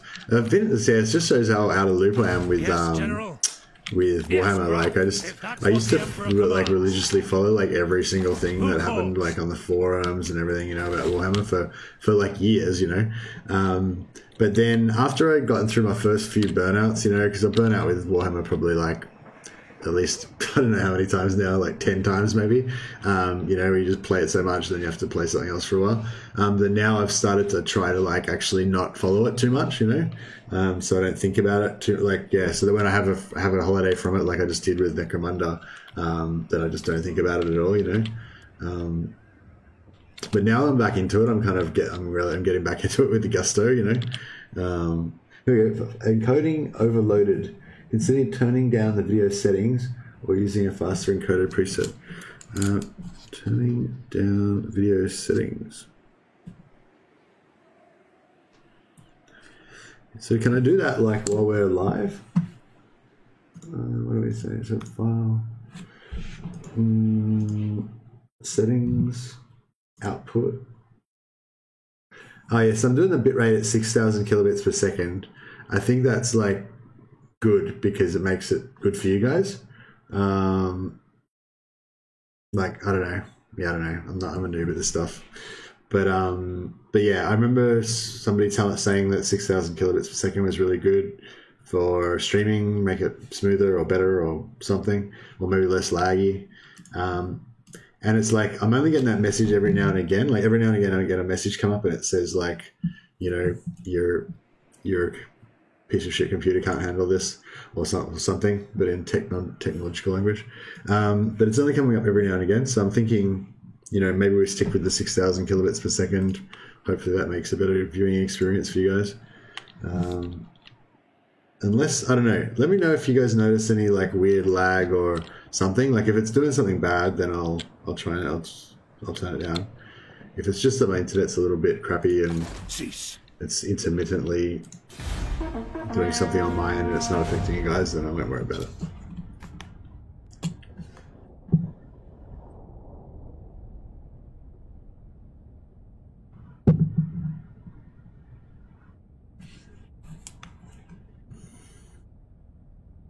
So far, so good. I mean, this war is going pretty well so far. If we can wipe out the Von Carsteins before the vampire counts get involved, then that would be hella good.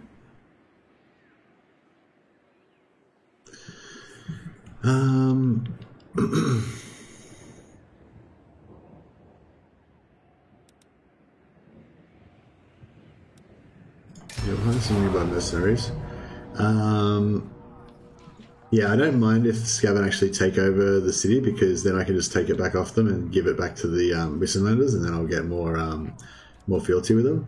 So this gives us +1 fealty to help defend. Then we fail, they lose it, then I take it, give it back to them, and they get more fealty. We get more fealty. So you know, it's a win-win. Unless that was an Archlector that we really wanted to keep. Because I think they actually die, like that's actually like a,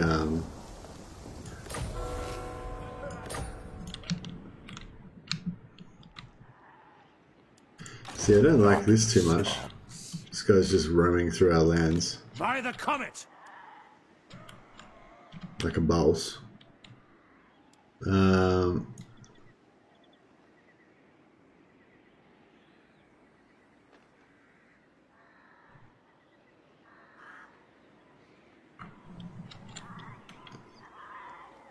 Let us move. Okay, so he can keep that. What is this?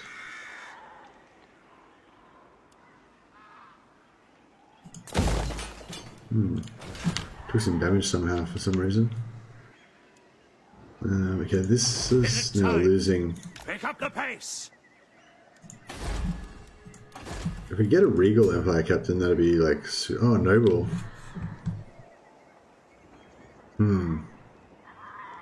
Yeah, we really want that Noble guy.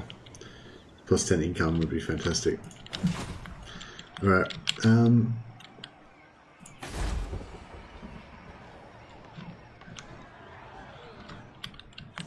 did I forget to take Flensburg? Cleanse the filth! God damn it. That's really crap. I was supposed to take Flensburg last round.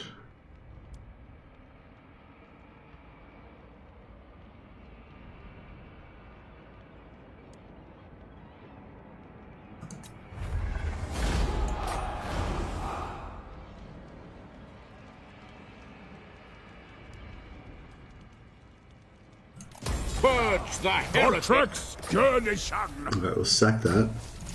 Gotrek! Gurnison! Can we give it back to... Wazuk! My turn to die! Yeah, we'll return it to the Elector. Follow my lead! So that recreates Sterland as a faction, as they didn't exist before. But they shouldn't be at war with anyone. Yeah, no, they're not at war with anyone. That's good. They're quite friendly with us, though. Come then. Only Sigma's So god we'll Ulrich get a can trade judge it agreement worthy while we can. No. Aggression. Affirmative. Yeah, okay, that's good.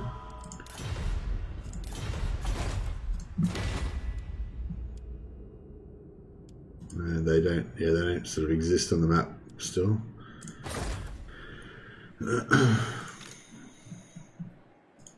Sigmar, grant me strength. Okay.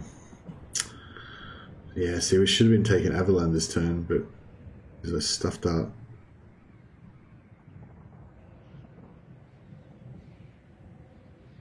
Sigmar watches over me. Sigmar has shown us the path. Gotrek Gurnishan! Ahead! Even slayers must rest.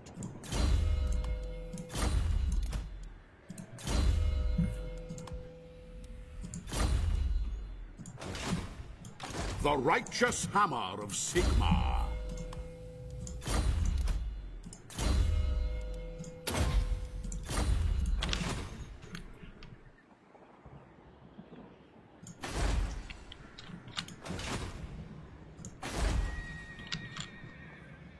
I am preserved for a greater doom. Yeah, we'll put him in here too.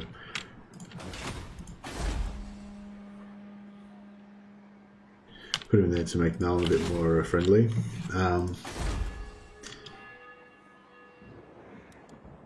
Left off. Give you money. Is it time?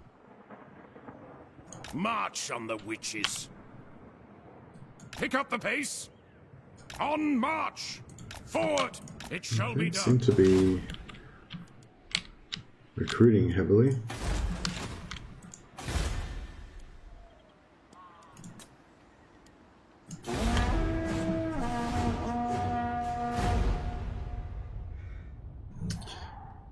I'll just look up who Nikari is. I thought Nikari was one of the Keeper of Secrets, like a Slaaneshi demon. But maybe I'm getting mixed up. Oh, it is, yeah, Notorious Keeper of Secrets, blah blah. Yeah. Okay, yeah, right, I'm on the right track.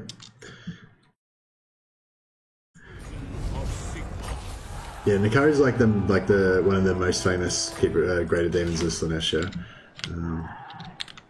Holy shit. Surtha fucking Eck. Excuse my French. She is, yeah. I took the war with Surtha Eck thinking, oh, it's fine, they'll never come down this far. But here they are. This is the great thing about Altdorf is they can't actually get in here though, unless they want to attack Altdorf, or they want to go right around this way. And he's not going to be able to siege Altdorf. Like, we've got all this stuff. So I don't know what he's got in there, but it's whatever it is, it's not going to be able to take on Altdorf. So we don't have to worry too much unless another stack rocks up. What? Let's just go. Who moves in here? There's 8. That's pretty a lot, but it's fine. Okay, so we'll take Avalon. You still not make it. Wise. God damn it. Sigmar is with us. By Sigmar! Giant Slayer! Alright, I'm just going to take the, Making ground! Just going to take the... Keep up. Onwards to death! The instrument of Take the Sigmar's will. God, this is taking so long to get through this area of the terrain. It's kind of really blunted our blitzkrieg attack. Alright, this guy's got I don't have to get killed by this vampire though. But yeah, he can probably move back home and start going forth, giving us bonuses to our money. Seek out the heretics.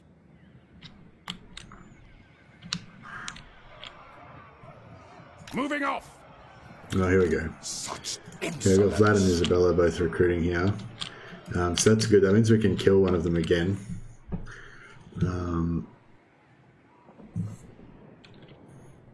And get the trait. Yeah, hunted the line of Anarion like Tyrion and Teclis. Oh, okay, cool. Yeah, there's so much cool lore in this game. Game 3's, yeah, it's not like they've kind of like run out of cool stuff and Game 3 is just going to be like scraping the dregs. Like Game 3 is still going to be awesome, you know. Like Chaos Dwarves and Ogre Kingdoms, even just by themselves, is awesome. And yeah, Chaos is probably like the coolest faction in the game, really.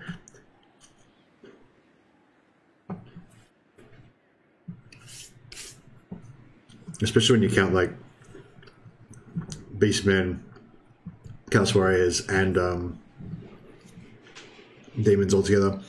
But yeah, I really like the old school Chaos where you could have like Chaos Warriors, Beastmen, and Demons like all in the same army. I think in Tabletop you could still field that with allies, but they were like separate army books and stuff. But yeah, like I hope that they don't like stick too much to separating the armies, because like even though they're just allies and stuff, like it's not like with elves and humans how they're like allies. With demons, it's like, you know, I feel like in the lore you could have a really powerful Chaos champion and they would have everything following them, you know, like if you're like Archaon or something, you know, you wouldn't just have Chaos Warriors following you. You'd have demons, beastmen, whole beastmen tribes. You know, you'd have everything following you. You know, but even less important, like Chaos champions, you know, that are just going around with their warbands and stuff. They cruise around the Chaos wastes, like fighting other warbands and winning acclaim for their god and everything. They might have a small cater of Chaos Warriors that are their main force, and they have some marauders and stuff as well. But you know, if they came across some beastmen or whatever and they defeated the beastmen's leader or something, you know, I can imagine them, you know, getting the beastmen to join their warband. Yes. Yeah, I know. That's the kind of version of Chaos that I grew up on. So that's kind of how I'd like it. I like to see it play out.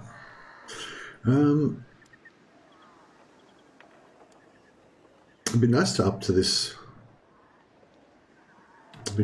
defenses of Nong, but we might need some more money. So Offer many a belligerent foe. I think we're gonna need more. We need more captains.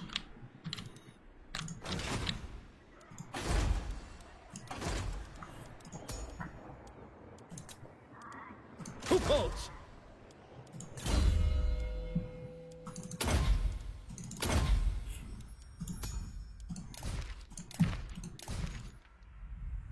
They're kind of holding our empire together with duct tape at the moment.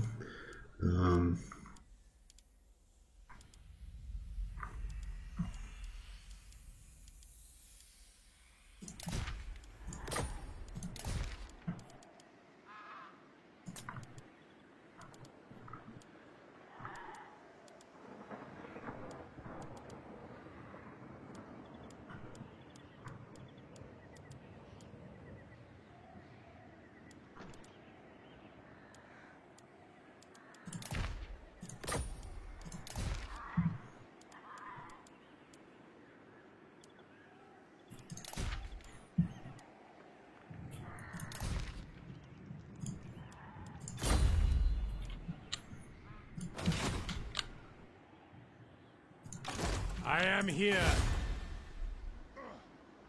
Yeah, and I'm going to go to Funk 5 with Altdorf and just make that into a impregnable fortress.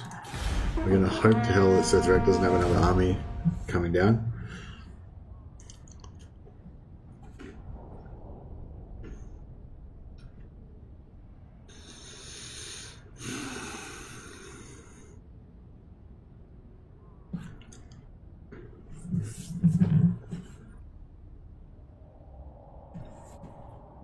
I am Karl Franz. Many call me Emperor.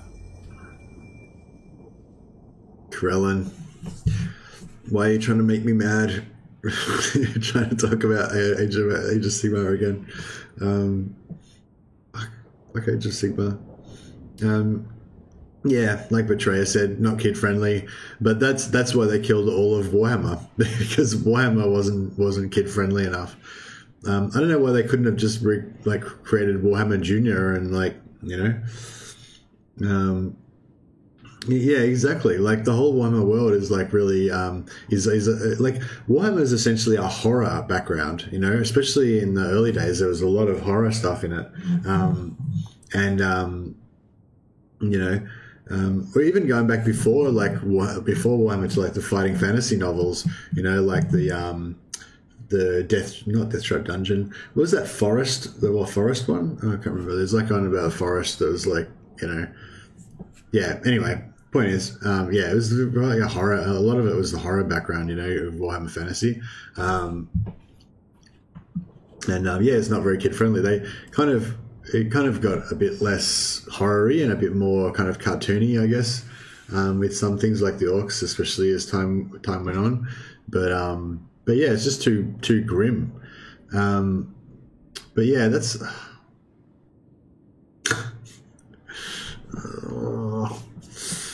Like, how do you make Warhammer like not grimdark, basically? And like make it. I don't know. Actually, I can't say that. Maybe Age of Sigmar is really grimdark. I don't know. I don't really know much about the background, so I can't really comment. But anyway, but yeah, they killed Slaanesh because it wasn't kid friendly enough. But that seems pretty obvious to me. I don't know if anyone else has postulated any other reasons, but yeah. And that's the same reason why they killed all of Warhammer, basically, because it was not kid friendly enough. And also, I suspect it's because there's already too much of an established fan base of the old world Warhammer, and that established fan base kind of made a sort of inertia, of wanting things not to change too much, and that kind of made a sort of a barrier for entry for kids to get into it, basically. So yeah. The powers that be decided the best business decision was just to blow the whole thing up and start a new, more kid-friendly version of it that kind of keeps a little bit of the stuff that makes Warhammer cool, but essentially just trashes the whole series and makes a new thing that's really shit, basically. In my opinion, of course, yeah. The elves all came together, which was stupid. Yeah, it's pretty stupid. like most of the stuff happening in the end times was pretty well, I'm tempted to say pretty stupid, but like it's not even that it was pretty stupid, it was just that it wasn't like it was too fast, like Games Workshop, I guess, just said to their writers, right, we're gonna blow up Warhammer, you've got like 2 months to blow it up, get it done. But it wasn't actually that fast, I don't think, but you know what I mean, they just like quickly pumped out like a bunch of books like explaining how everything got blown up and, well, not blown up, but how all of the races died and everything, and, and kind of wrapped everything up. Really simplified version of everything.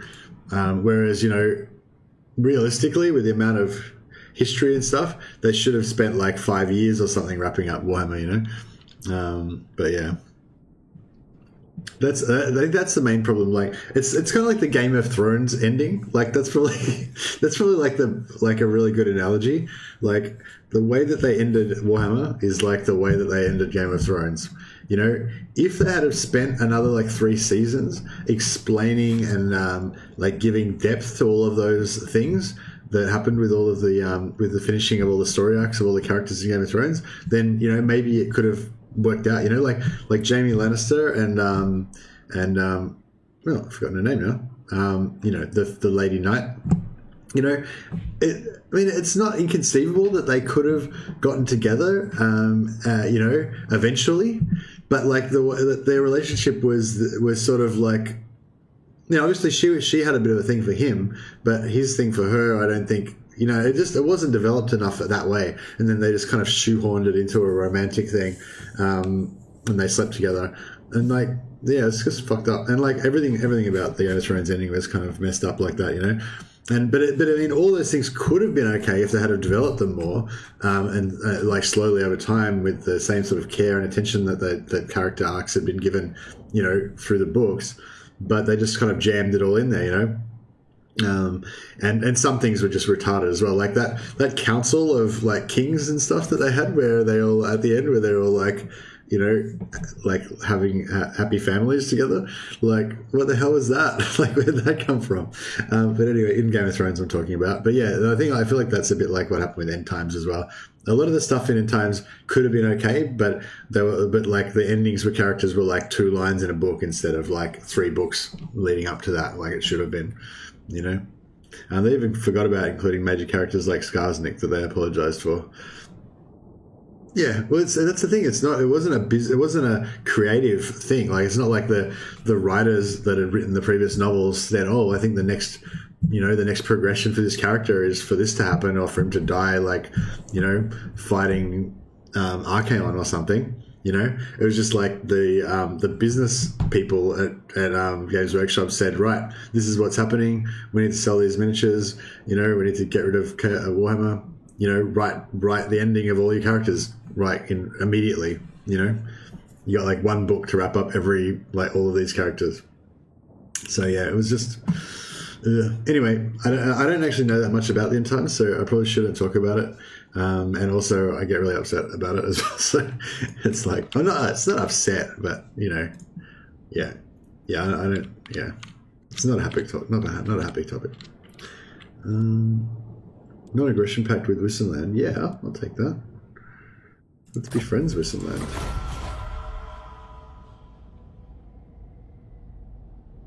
Okay, yeah, so he couldn't get across here, so he's going to come around and like bum rush at Ubersreich, but that's okay, I don't mind because I already the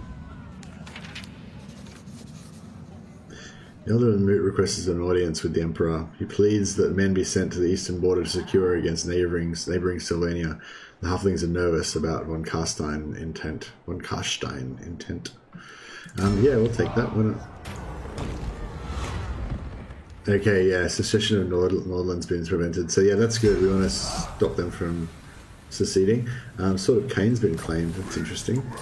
It's some news from the other side of the world. Not super relevant to us, but yeah. Okay, these guys are sitting here. That's cool. We probably want to. The nation calls. Just keep Isabella at least in place. No, I've got a failure anyway. Cleanse Corruption could be useful. I don't know if his 1 point of Cleanse Corruption is going to do too much against all this corruption, but yeah, I'll see how we go. What? Troll Slayer! By the Heldenhammer.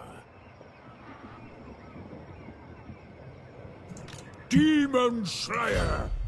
They commence! A reckoning in blood!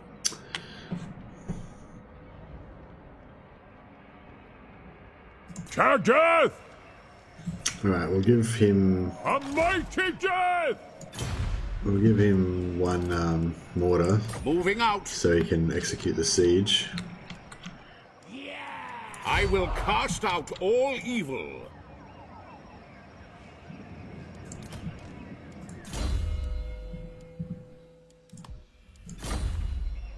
You watching, Felix? I think if we auto resolve this, hopefully we won't take too much damage.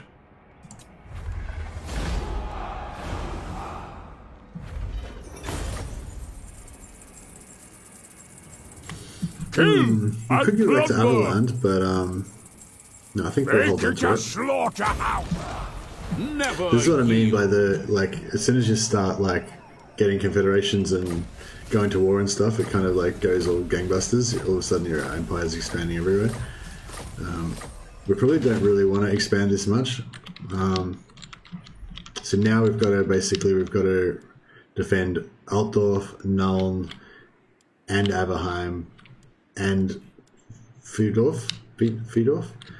So these 3 here are kind of in a cool proximity to each other, but it's not that close. It still takes 2 turns, I think, to get between them.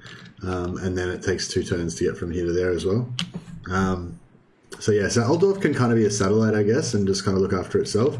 And we can keep our forces around here if we want to play defensively. But we kind of need to keep pushing on, take these guys out, and then we probably need to keep going and take out the vampires as well. Look at them. Look at them. They're going out of control. I've read a good argument that players want end times in the game so that they can change history. That is the same way that you can change history playing the historical Total War games. Well,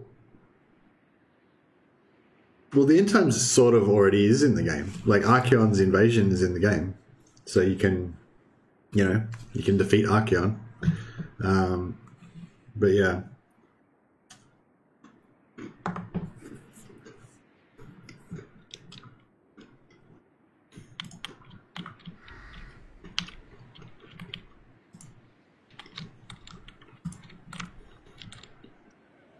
They should release a like a special campaign pack or something, like a campaign mod or whatever, where like how they do with like Rome and stuff, where you play on the whole campaign map, but it's like in a different era or whatever. It's like a little bit later on or different time period, and some of the factions have moved around and stuff. And yeah, they play like an end times campaign, where it's like Chaos, Skaven, and all these factions have all allied with each other, and like the world's all been half wiped out, and maybe some of the main order factions are already destroyed and stuff or something, and then and you can't win. Like Archeon always wins, and the world gets destroyed. That'd be fun. Just be like, yeah, it's just like in the real world. There's nothing you can do, and everything you love is going to be smashed. Suffer. Alright, so I think if we go to here, if we go to here, then we'll have enough movement to get there next turn, which is what we want. But it might be good to have a little bit extra.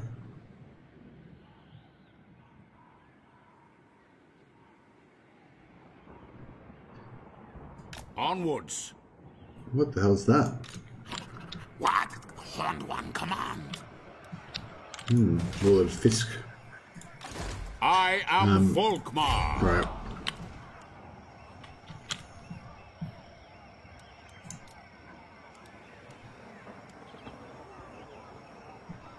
I wonder if it might be good to get some Outriders just while they're available. What have we got here? Because I'm about to trash this.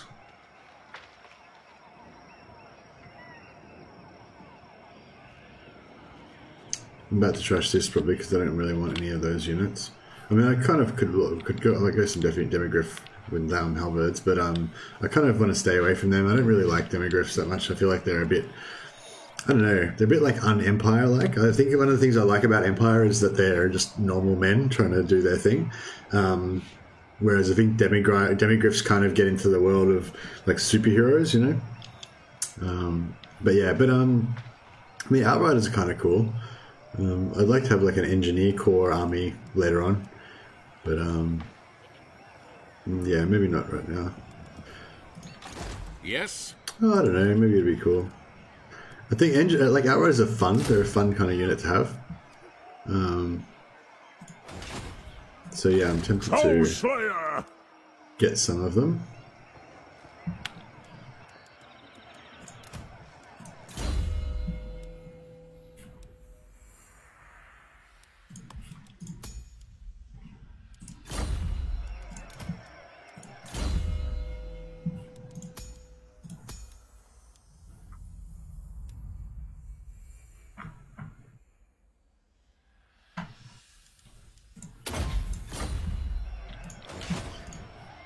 What else we got to level up here? No, we got to level up everybody. Yeah, so we'll give Volkmar the defense, ambush defense chance. Sorry, we'll get Flamestorm, Brocken.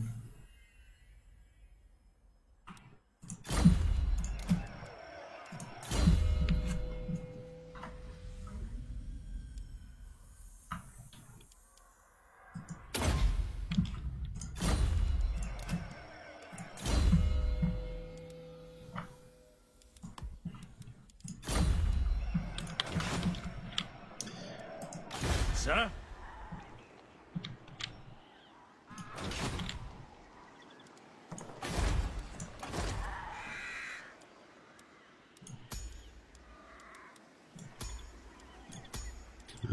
yeah, we'll see if any more good captains come out. Sir? See if this guy can assault. 4% chance to get wounded. No, good.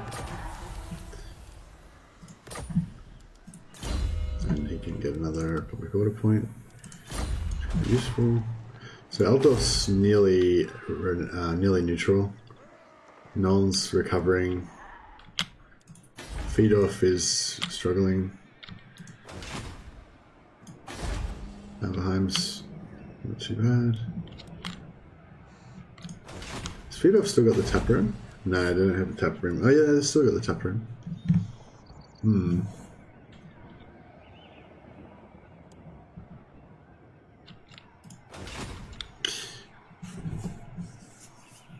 Yeah, I mean, when they did first announce Warhammer, they did specifically say that it was going to be pre-end times, the setting.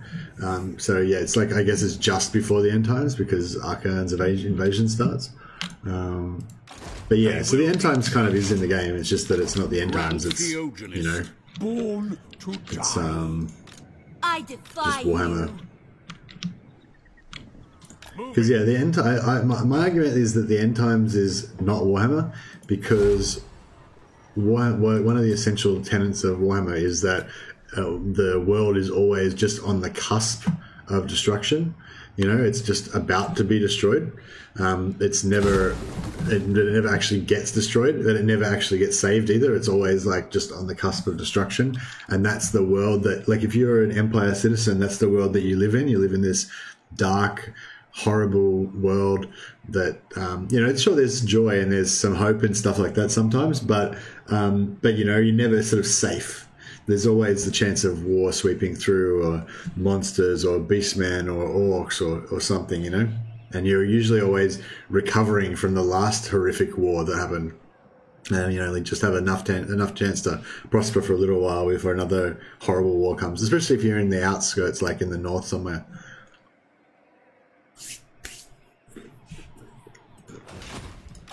The nation calls.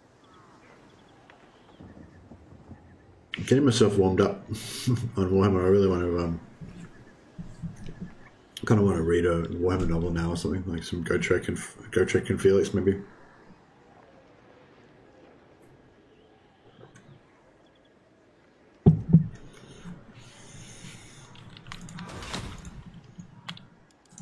What? Onwards!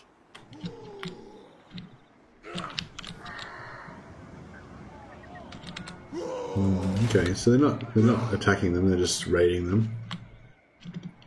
I wish they took this back by themselves. I was going to try and take that so that I could give them some, get some extra fealty with them. The Empire! Onwards!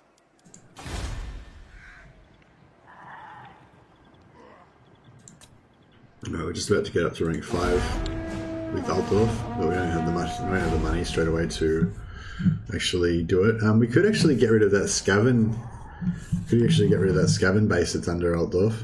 I don't think it's actually doing us any harm though. It's just feeding them money. Clan Angren declared war on us.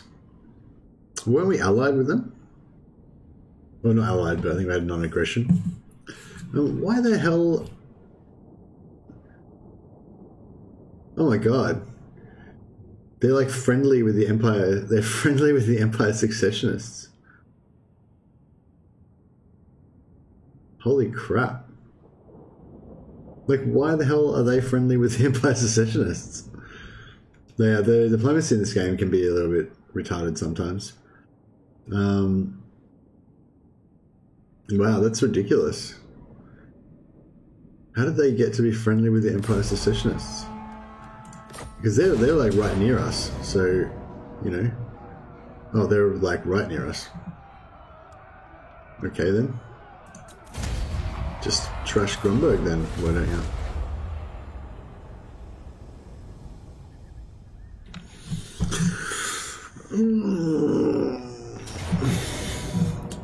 That was unexpected.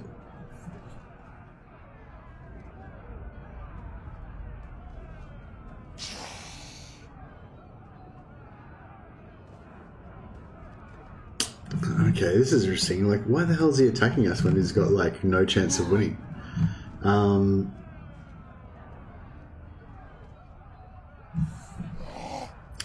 I kind of wanted to not kill him with this, with Volkmar, because I wanted to get the traits on another character.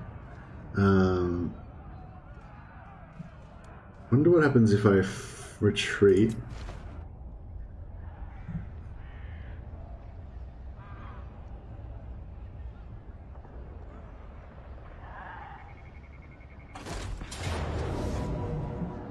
Yeah, Sotha X come around.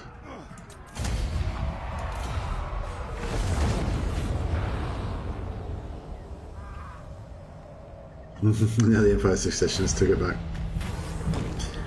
Okay. Now... we just lost... Damn it. Didn't have enough... If I'd have killed Vlad, I might have got enough authority to be able to get this one.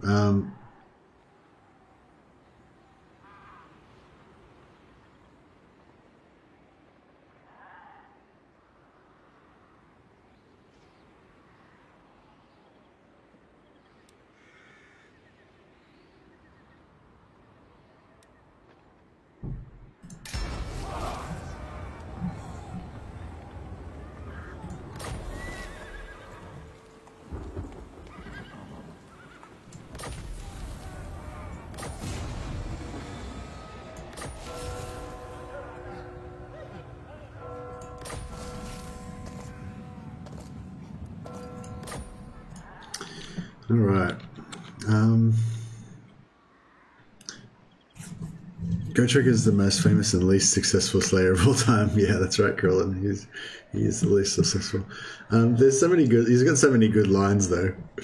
I think is it in the first book in Trollslayer? I can't remember one of those. I can't actually remember the line, so I'll stuff this story out. But yeah, there's this one part. There's this one part where they're in the mountains, and I think they take on like a chaos cultist down at some point, but they're in the mountains, and Gotrek is out doing something or other outside or something, and Felix goes into this like dodgy tavern in the hills, and some of the and he's like takes a bit of a shine to the tavern wench, I guess, or barmaid or whatever, and these mountain men come in, and they're these sort of rough types, big uncouth, dirty types, and they start making lewd overtures towards the barmaid, and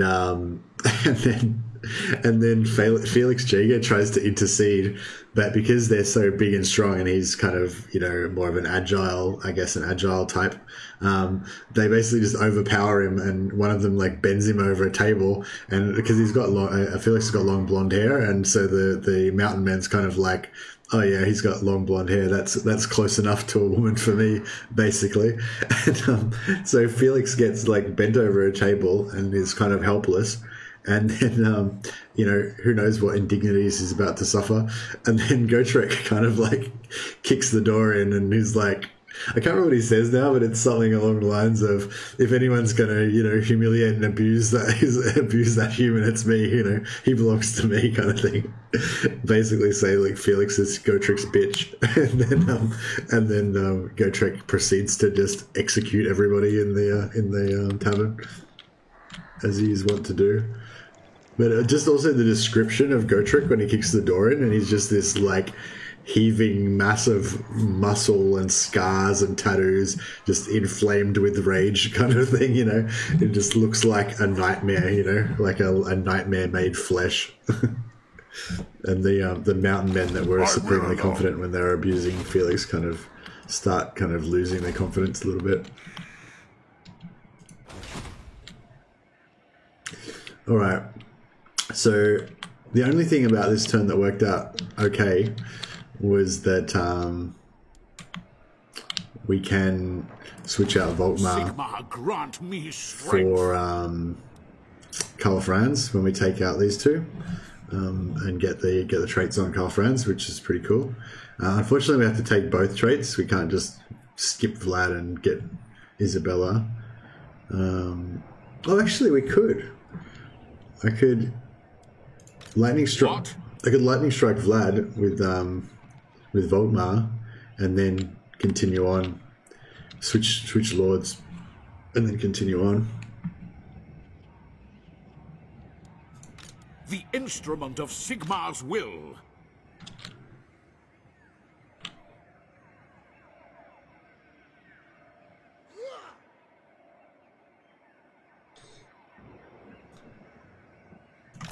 I think he's probably going to. They're probably going to flee anyway. My knowledge is yours. Yeah. No. The righteous hammer of Sigmar. Helden hammer.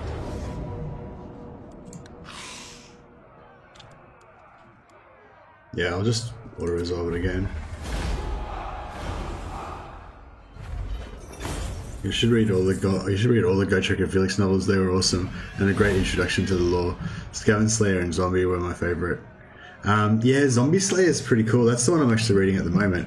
I started reading it like, I don't know, 6 months ago, and then I read about the first third or first half, and yeah, I'm actually partway through Zombie Slayer. But it seems kind of familiar though. I kind of feel like I've read it before, like years ago, and I just forgot. But it's sort of new. Like I don't remember what happened and stuff. But yeah, I really like the horror vibe of it, which is pretty cool.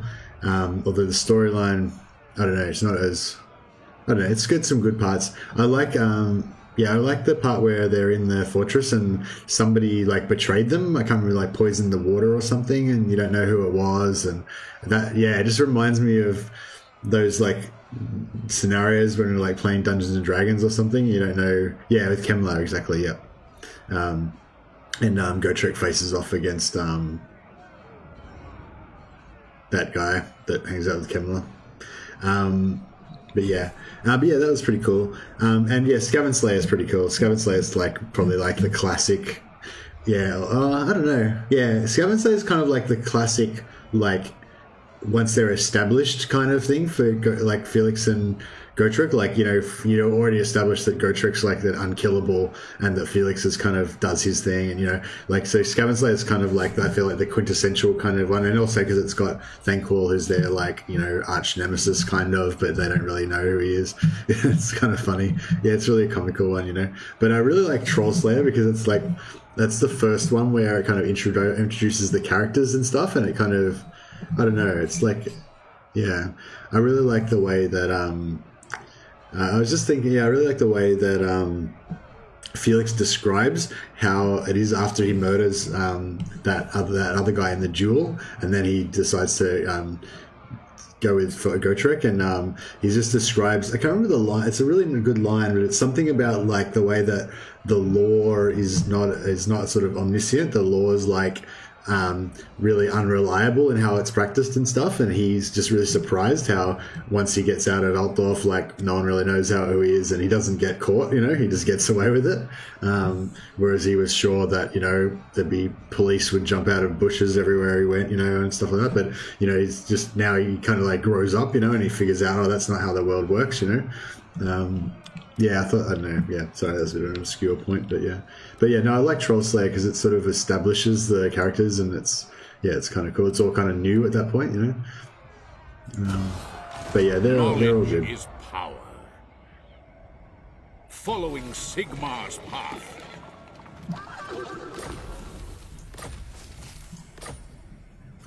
Gotrek. Yeah, like I could switch out Gotrek for Karl Franz, but if I do that, then I won't get Gotrek back for a while, and I'll have to pay heaps of money. Whereas if I switch out Volkmar, Volkmar will be out for a while, but not too long. and then I can switch him back in. Summon the Elector Counts. Heaps of extra cash. Gotrek Gurnishan. Get Gotrek in it as well, so he can get a bit of Eat up the miles. a bit of XP. Out of my way. Enough walking.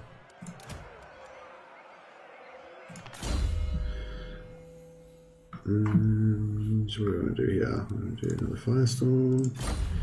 And we're going to get this guy up some more. And we might actually fight this one. It's not going to be a particularly exciting battle, but it will allow us to heal up of all of our heroes, which we might need.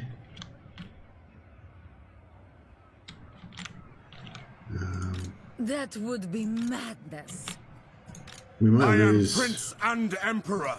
Gotrek Gurnishan. Yeah, we might lose some. Bring me to my men. Some I command here.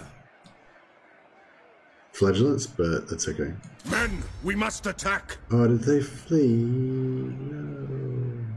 No. Summon the Elector Counts. God damn it. Why not? I die willingly.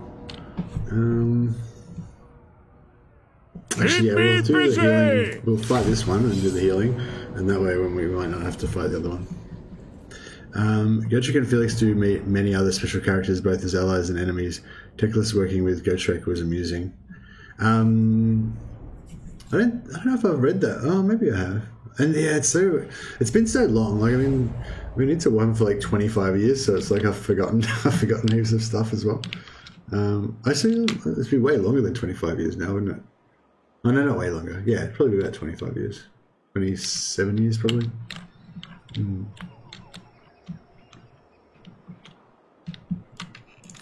Armed and ready. The challenge with this is probably going to be to get the Missiles ready. to get the healing done before the enemy actually get wiped out. But we'll see how we go. Actually, I won't use the mortars. Gotrek.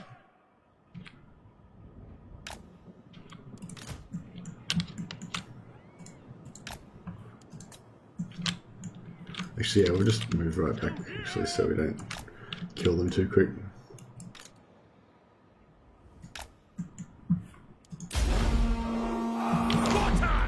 Form a ring of steel! Ready to engage! Ready to engage! Ulrich's wrath on them! No lingering! Swiftly! Ready to engage! I will not stand idle! Shalia protects us! Take position!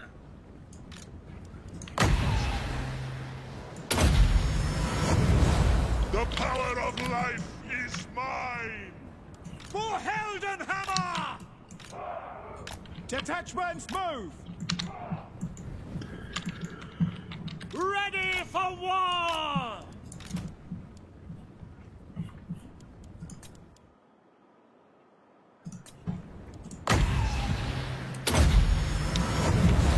Let the wind of life blow! Warrior priest!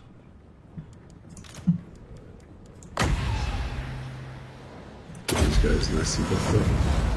Let's die! Yeah, kind of like, yeah, just thinking about Gotrek and Felix kind of makes me now just want to go and get into bed and like pull out a book and, you know, just like get all snuggly, get a book going. Never get time to read books anymore. It's like I could read a book, or I could just watch a 5-minute lore video that would explain what happened. Garen, rise!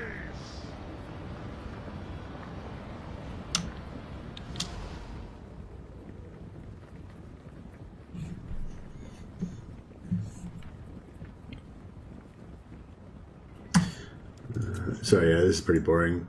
Yeah, it's probably the battles wise. This has probably been a pretty far extreme. The first couple of Flagellants! We serve the Emperor! Pick them off! Throw it! By Ulrich's wrath!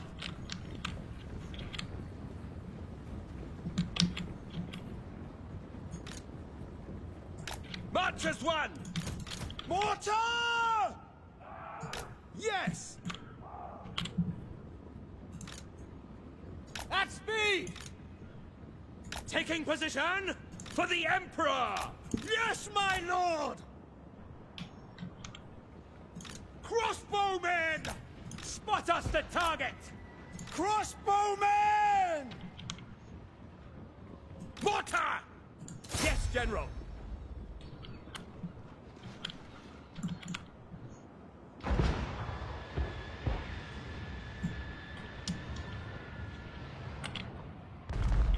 The Empire endures!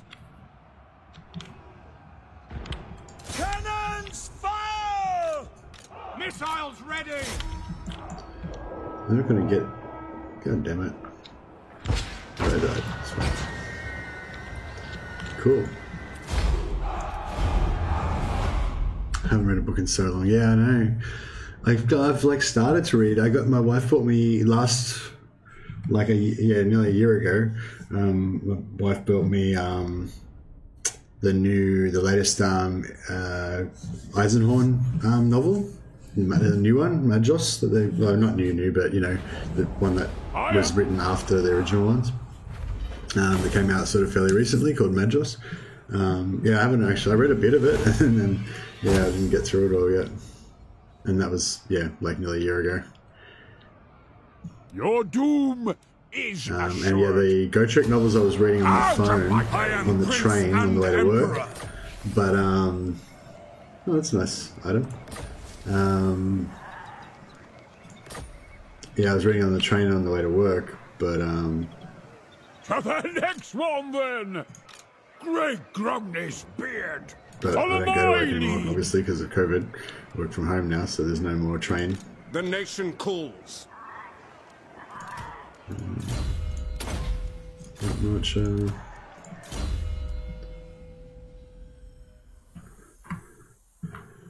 What's Soothsaying give you? Aura size? Yeah, no, it's not that great. Weapon strength, yeah, nice. More damage. I'm worried that these guys are gonna The Empire.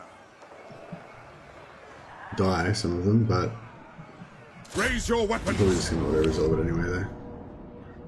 Yeah, it's pretty auto-resolvable, I think. No, we lost one.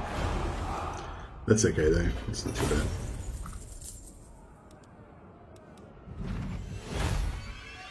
Yeah, we'll try and get execute captives on him as well, so again, trait, regeneration, yeah. I feel like the regeneration's better on like tankier characters, but that's okay. I think Seek out the heretics. I think Calfrans can get pretty tanky if you. That's interesting. Ruins there. I wonder if it's actual ruins or if it's a Skaven base. For a greater doom. Yeah, we can't reach here. I command here. Gotrek Gurnishan.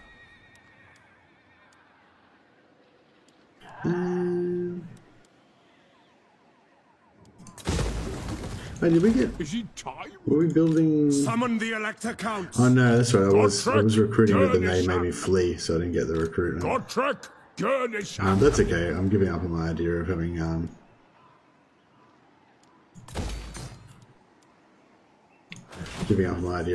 those. Yeah, I did hear they're working on Eisenhorn TV show. I haven't heard it's cancelled, so I assume it's still in the works. By the same guy that did the High Castle TV series. I didn't watch Man in the High Castle. I didn't actually watch much of that, but Giant Slayer. Bring me to my men. Gotrek we're copying a bit of damage. Oh, this guy's got his boosting come up now as well, so that's good. He can head back to Altdorf as well.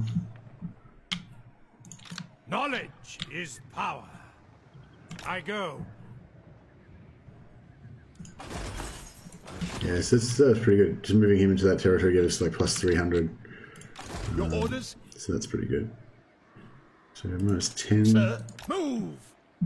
One there. Minus 8. What we got here? Minus 4. Direct me. Bring me to battle. Yeah, so this guy could probably to it. go down to... Oh, I should have left him here because he could have made it there in one turn, but that's okay. Yeah, that should blunt this a little bit. Yeah, we're going to really need to consolidate. We've really got to take out these 2 more territories before the Volkastans are wiped out. And then we can sort of come back and try and consolidate. Hopefully we'll get a little bit of a breather before we have to take out the vampire counts. I don't really know what else we really need. I'll get more weapon damage. They don't really do much weapon damage. They don't really do much damage in combat, but a little bit extra is always good. I haven't really thought about what to give Karl Franz, although I like to always give him Lightning Strike because I feel like he's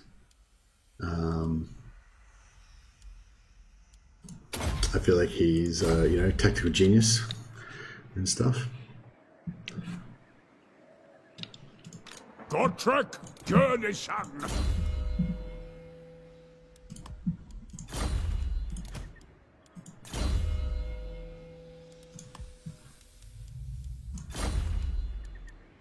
It'd be interesting to see how they translate 40k into a TV show, especially with an Inquisitor as the main focus in the story, because we all know how friendly and likable the Inquisition is in 40k. Yeah, I hope it's not like The Witcher. Like, don't get me wrong, The Witcher was cool and everything, but it was a bit like a kid's fairy tale kind of version of The Witcher, you know.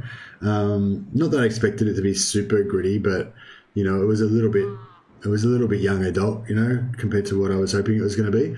And I suspect that that's what might happen with Inquisitor as well. It might go a bit young adulty.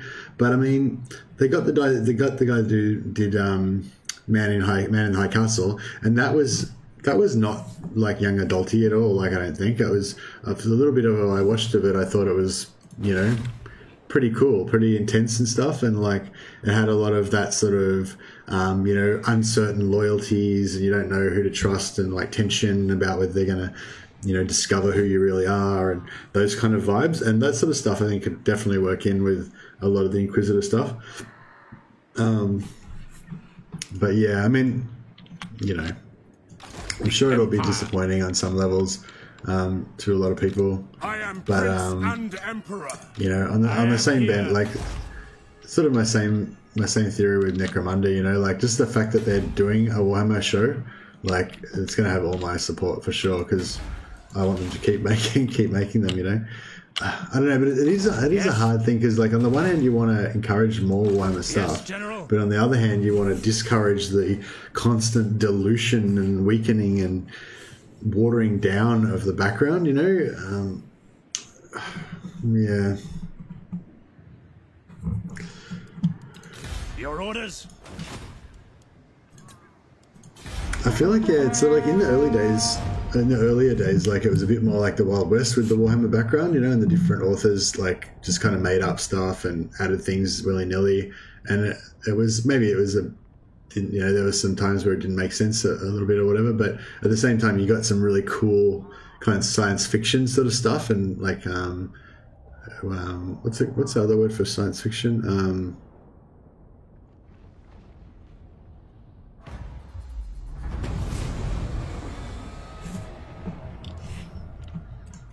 Okay. Pay back the investment. Sure.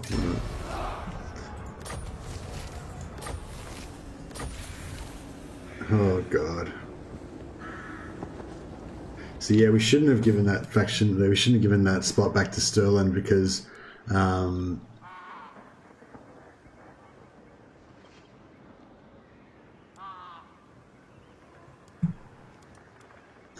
we shouldn't have given that place back to Sterling because they lost it, and then that lost us another 2 points of fealty.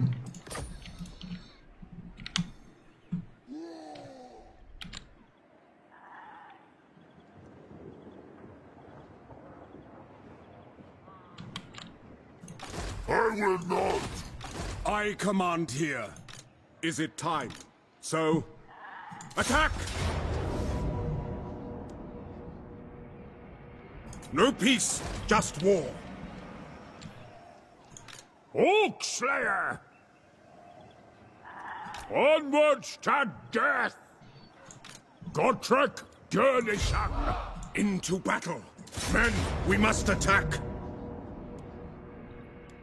To war! Let's go trek too far away. God! God! Off we go! Enough walking! Right, now surely he's not too far away. Ulric's will! There we go. Yeah, we might just fight this one quickly as well, just to get the minimize our casualties. Yeah, I feel like it's all falling apart. It's all falling apart. It's the biggest issue I have with like library games. Workshop game gave them carte blanche to do whatever without real oversight, and then added the everything true, not everything is canon by line. Yeah.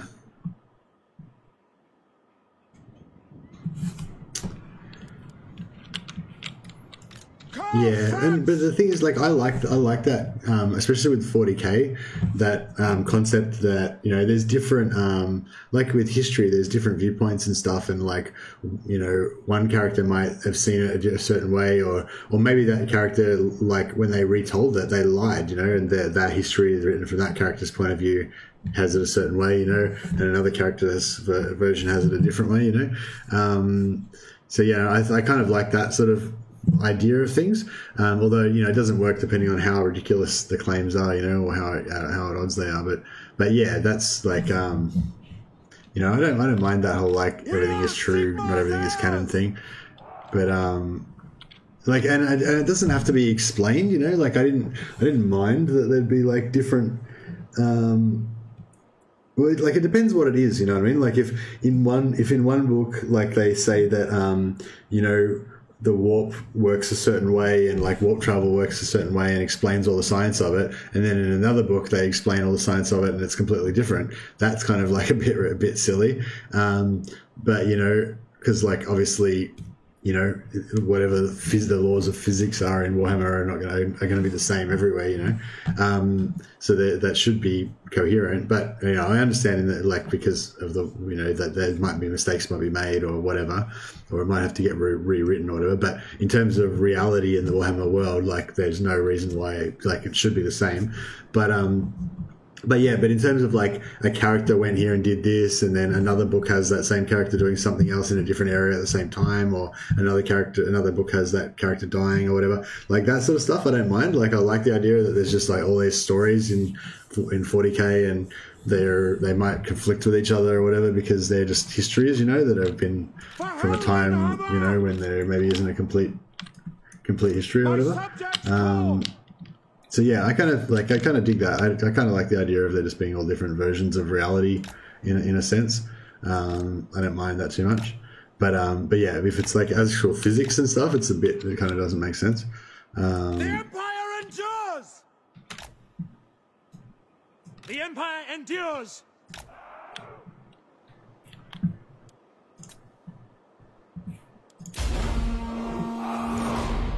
No lingering!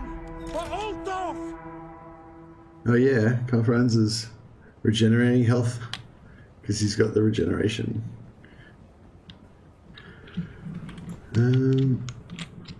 Ready to engage! Missiles ready! Shalya protects us! Into position! Shalya protects us! Shalya protect us!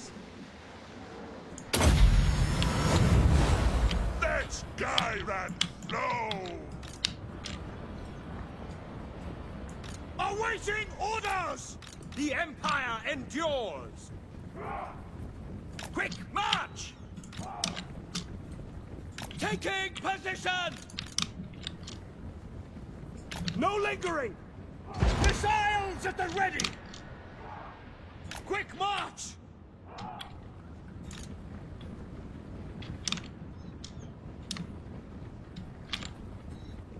Moving now!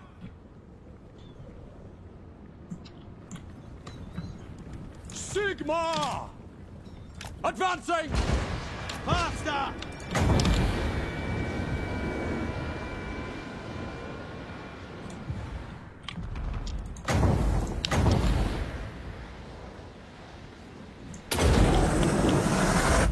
I channel fire!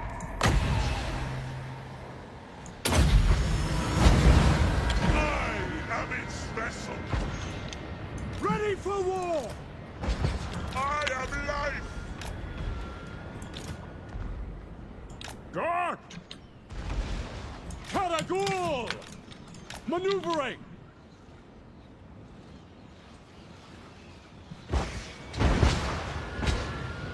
Positioning!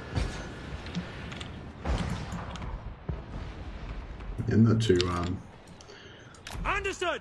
Ready! not being very No lingering! technical with this. Herr Jaeger!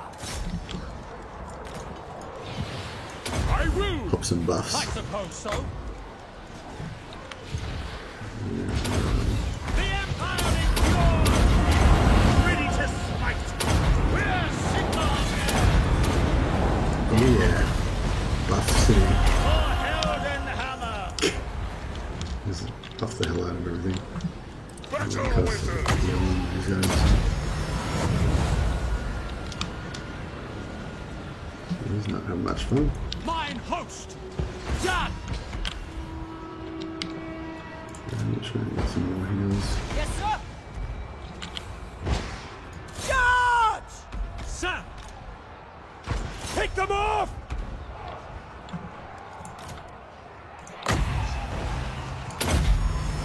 Retreat! Yeah, try and get some more heals before Crossbows they ready, all General! disappear.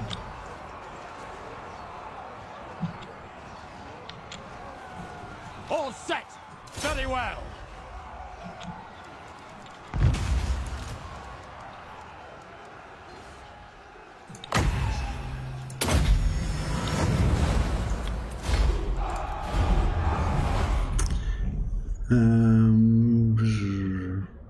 I have no issue with that, but that aspect. But changing the law is what I have issue with. For example, in the Codex for Dark Angels, Luther never fought in the Great Crusade, but in the books, he loses his first battle and gets censored by the Emperor, and the Emperor made Lion send him home.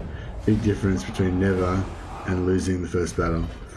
So that's not a different perspective. Luther was mad for being left behind, and that's what caused the rift between him and the Lion. Not that he got in trouble and acted like a spoiled child.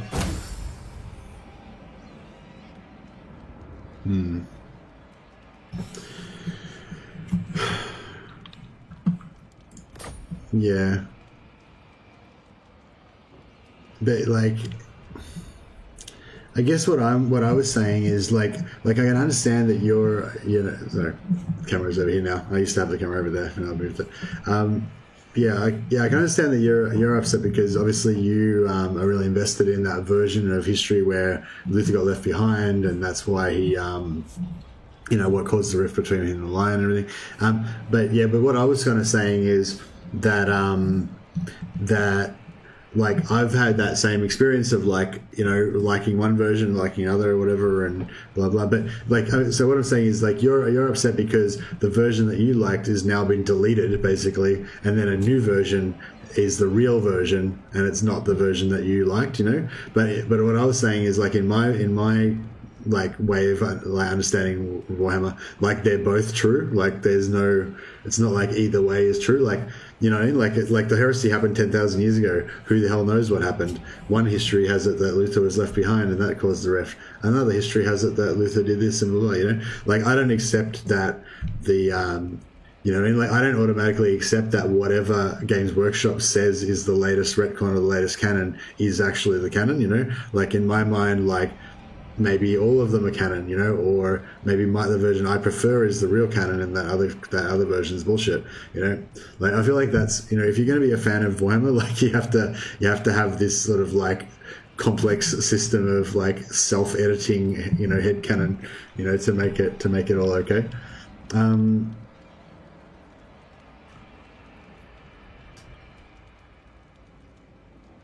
So yeah, I think we're gonna... Do we need the money? No. I think we're gonna occupy. I should have taken it with Gotrek so that I could have moved Karl Franz, but it's okay because Karl Franz needed the Karl Franz kind of needed the regen for his flagellants. Gotrek, Gurnishan. So we've lost a few units somehow. Is it time? Summon the Elector Counts.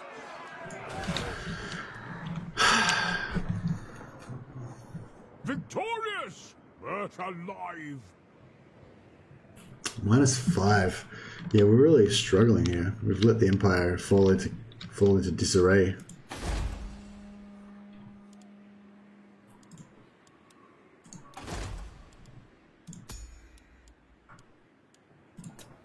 I serve Sigmar.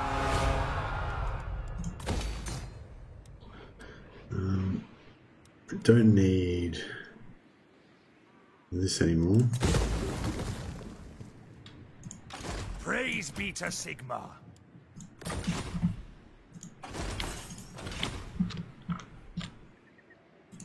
Smoke and mirrors.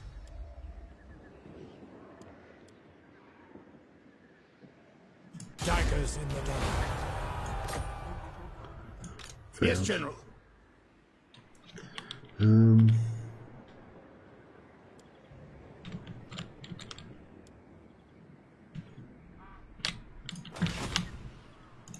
Your orders?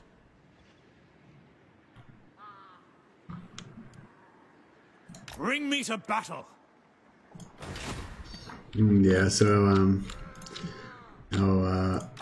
You have need of me? Going forth. I kind of want to bring Sterling back to life and like keep them protected in here, because I feel like I'm getting too much stuff that I need to look after, and I don't have enough allies. Not that the allies are really that great. I need to really pump up the economy so that I can afford to pay for all this crap.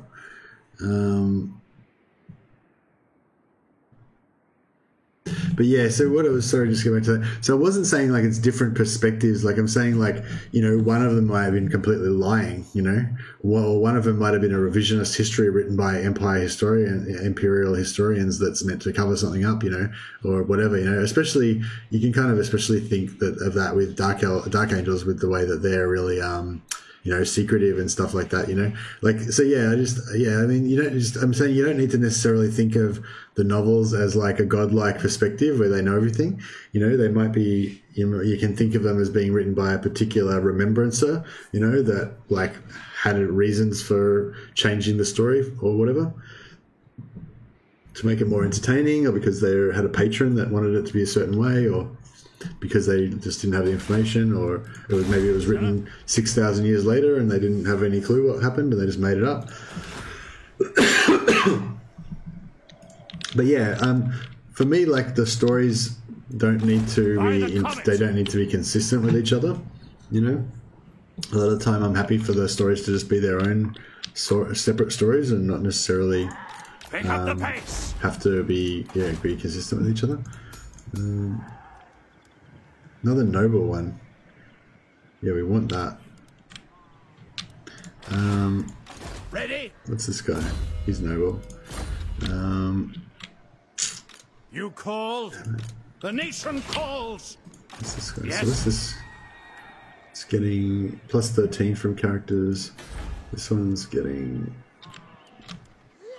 plus 8 from characters. And this one is getting the Empire plus 6 from characters. Yeah, so this one's probably the one that can most afford yes, General. To lose a guy. What's this guy got? Strong. Yeah, he's crap. We don't need him. Alright. Oh, we don't have the money to hire him though. Alright. We need to be getting over here and trashing Schwarzhofen ASAP. Aberheim's not going to rebel for a little while, so that's good. We probably should put some walls up there so it doesn't... Crap. Alright, we'll get rid of this because we can't defend it anyway. Yeah, we're going to have to just quickly take out Schwarzhofen and then come back and just crush some rebellions. I think is how we need to do it. Yes. We could potentially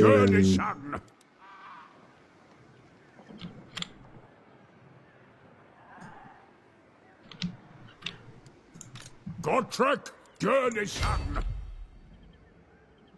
Off we go. Atone my sins.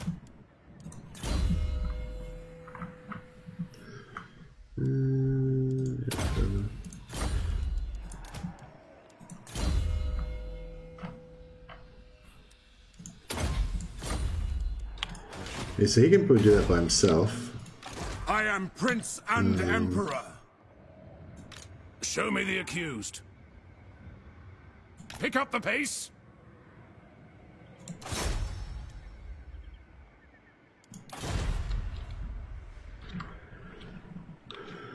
Good, senseless violence. What's going on here? Are the dwarves getting wrecked by the vampires as well?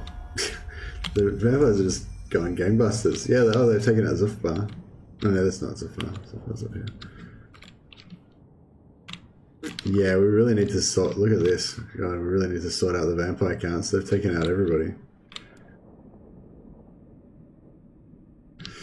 Maybe we could even, like, let these other things fall by the wayside a little bit. If we can just take out the vampire counts. Yeah, sorry if I didn't mean to take the wind out of your sails with that, Corellin. Like, if you want to like hate Games Workshop because they screwed up your Dark Angels, lore, like, you know, go for it. I was just sort of saying how I deal with it, you know. And that's kind of like the same thing with the end times, you know. I just kind of like in my version of it, the end times never happened, you know. But I've got to admit, like, it's stretching it pretty hard for that. I'm still a little bit sore about that one.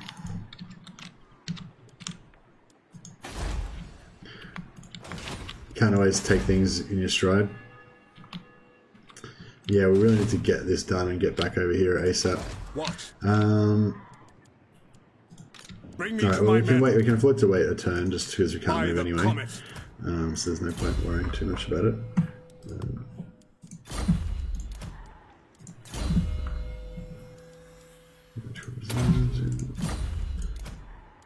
Friends is going to try and get his...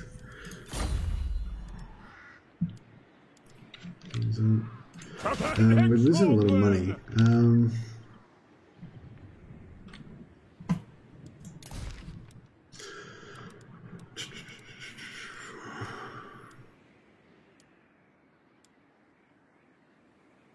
Yeah, this is hurting us.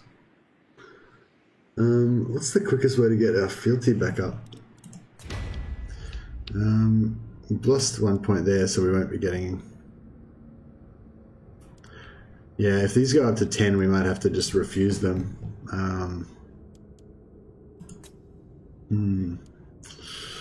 So that can kind of give us growth. That's good. Mother's Ruin gives a debuff. It's pretty good. who should we make the elector? Guess we'll just choose one of these guys at random. And yeah, Mother's Ruin we can give to one of our guys.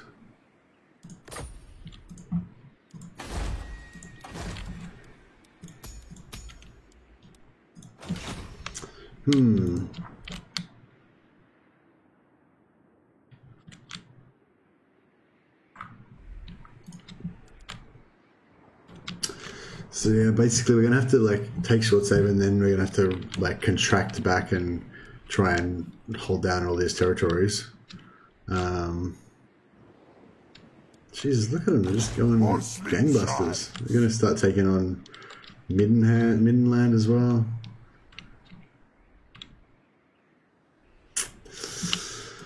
Is it time? March! Now? Move! Alright, well that might help us a little bit.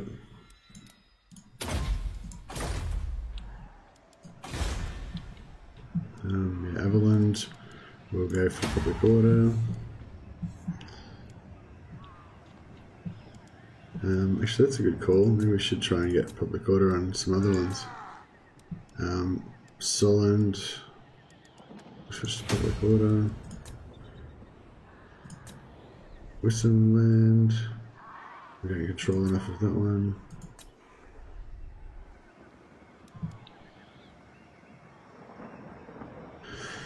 $736. I command here. Gotrek Gurnishan. Yeah, no, we better continue on with the mission.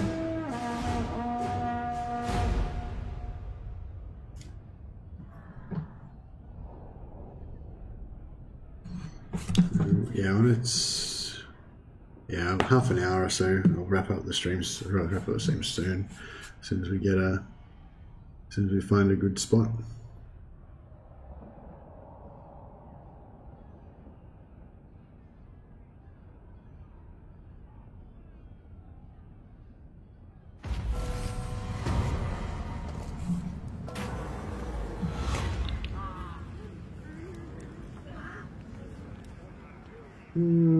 Yeah, I don't know. It's only 5 turns, and I think we can. I don't think we really need that leadership. It'll be fine. Wissenland. Crap.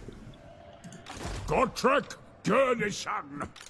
God damn it! We can't make it. Gotrek Gurnishan.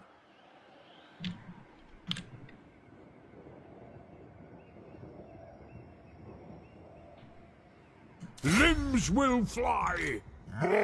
Crap. We might struggle to actually. Is it time?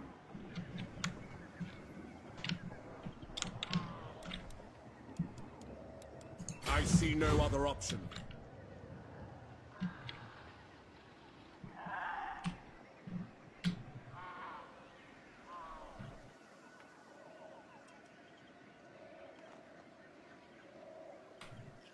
What trial of arms do you offer? The nation calls. Now? Yeah, we can come back here and hold off for another turn. Are these dwarfs? I feel like those dwarfs that could just. No possible. Yeah, the dwarfs could just attack us at any time. Why the hell are these dwarfs so friendly with the... What do they care about the secessionists? For fuck's sake. Only true vengeance will make me happy. Is that what you offer? God damn it. What are we doing? I don't hate them, but I don't like the changing of law for no good reason. So I've played Dark Angels since the early 90s. Lots has changed, but not the core identity behind them. GW is unrecognizable now compared to how they were 2 decades ago. They only care about profit and have no care for the fans that have supported them for so long. Yeah, I'd say that's pretty accurate. Because of the Black Library, most new players believe Dark Angels are traitors to the Emperor. I remember when they vowed never to sell their rights to computer games, but we're glad that they did. Yeah, we are glad that they did. That's the thing. It's like Games Workshop's. Yeah, it saddens me because it's such a great background,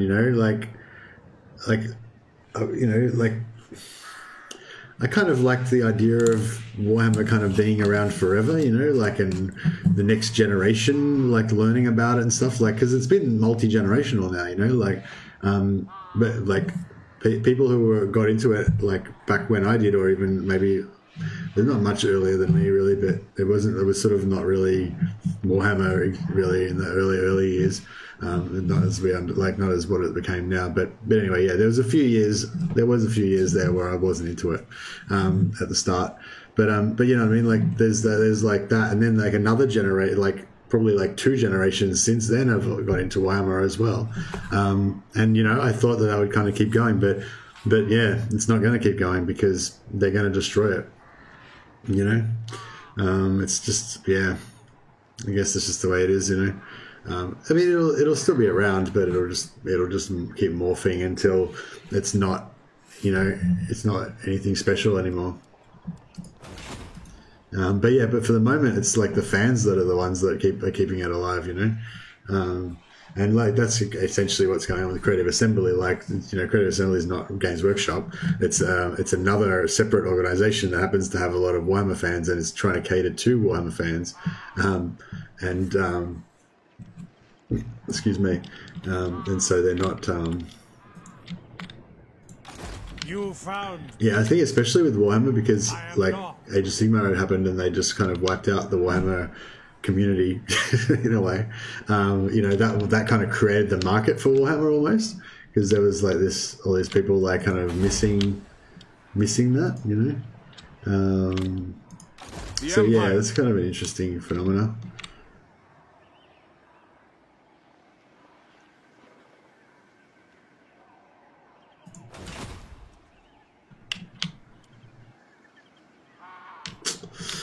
Wow. I've got these dwarves. I don't know if this army is probably not going to be able to handle those dwarves as well. I never thought of that. When can we get Volkmar back in now? Not for a while.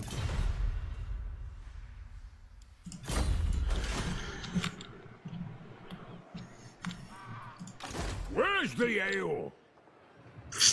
Oh, damn it. We're struggling. We're really struggling. Yes.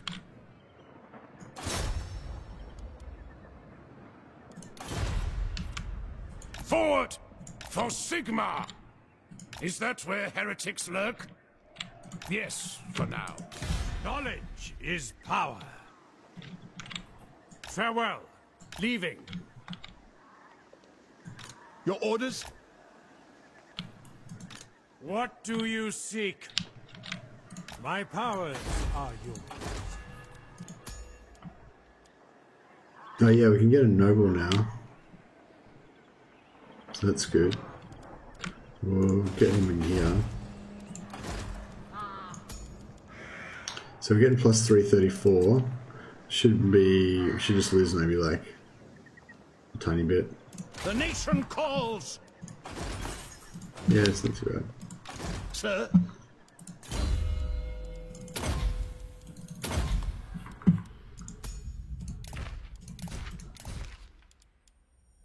If we get some more noble ones, that'd be really cool.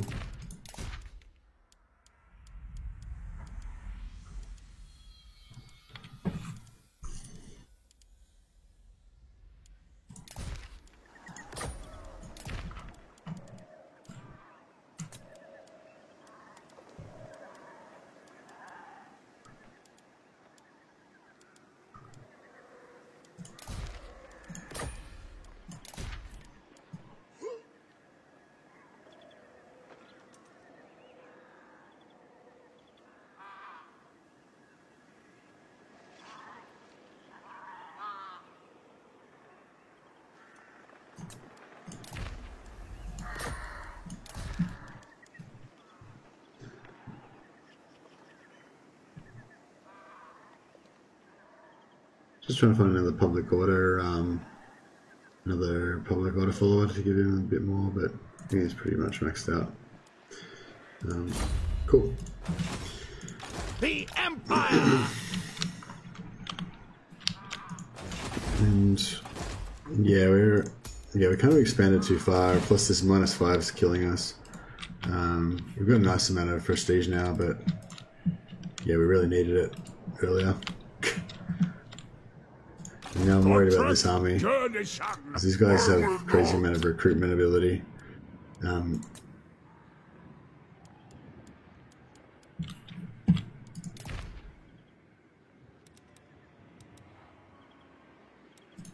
I am here. How should we proceed?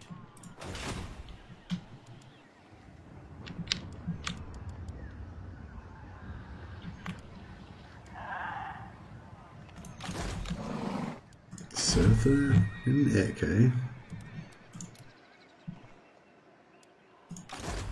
Yeah, I don't think Surfer can do much, but these dwarves possibly could wreck us.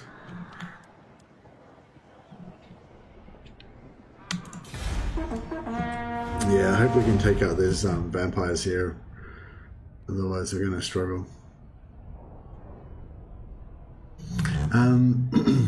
They're bringing Warhammer Fantasy back, as they've shown art for it already, which includes Kislev.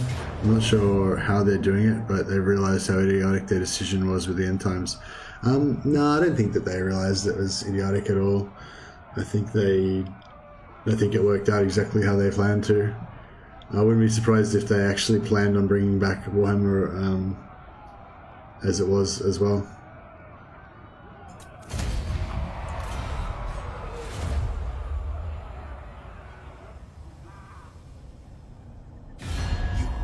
Approach me, vile beasts. Nope. Warhammer Fantasy Legends. Oh, fuck off. It's just the Old World's lore and army with new rule set. It'll be a standalone game with no connection to AOS.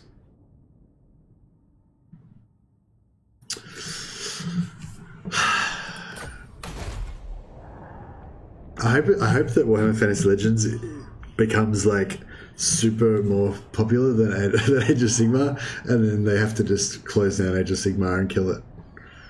Like, I hope that all of the kids that they got into Age of Sigmar just like turn around and start doing Fantasy Legends instead, and then they have to return all the lore to the old lore, change it all back. Oh, plunder, that sounds good.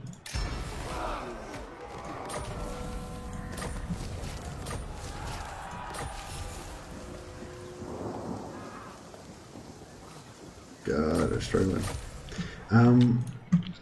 Yeah, so this is what I thought might happen. We've got double lords now, plus we've got the garrison. Plus we've taken heaps of damage.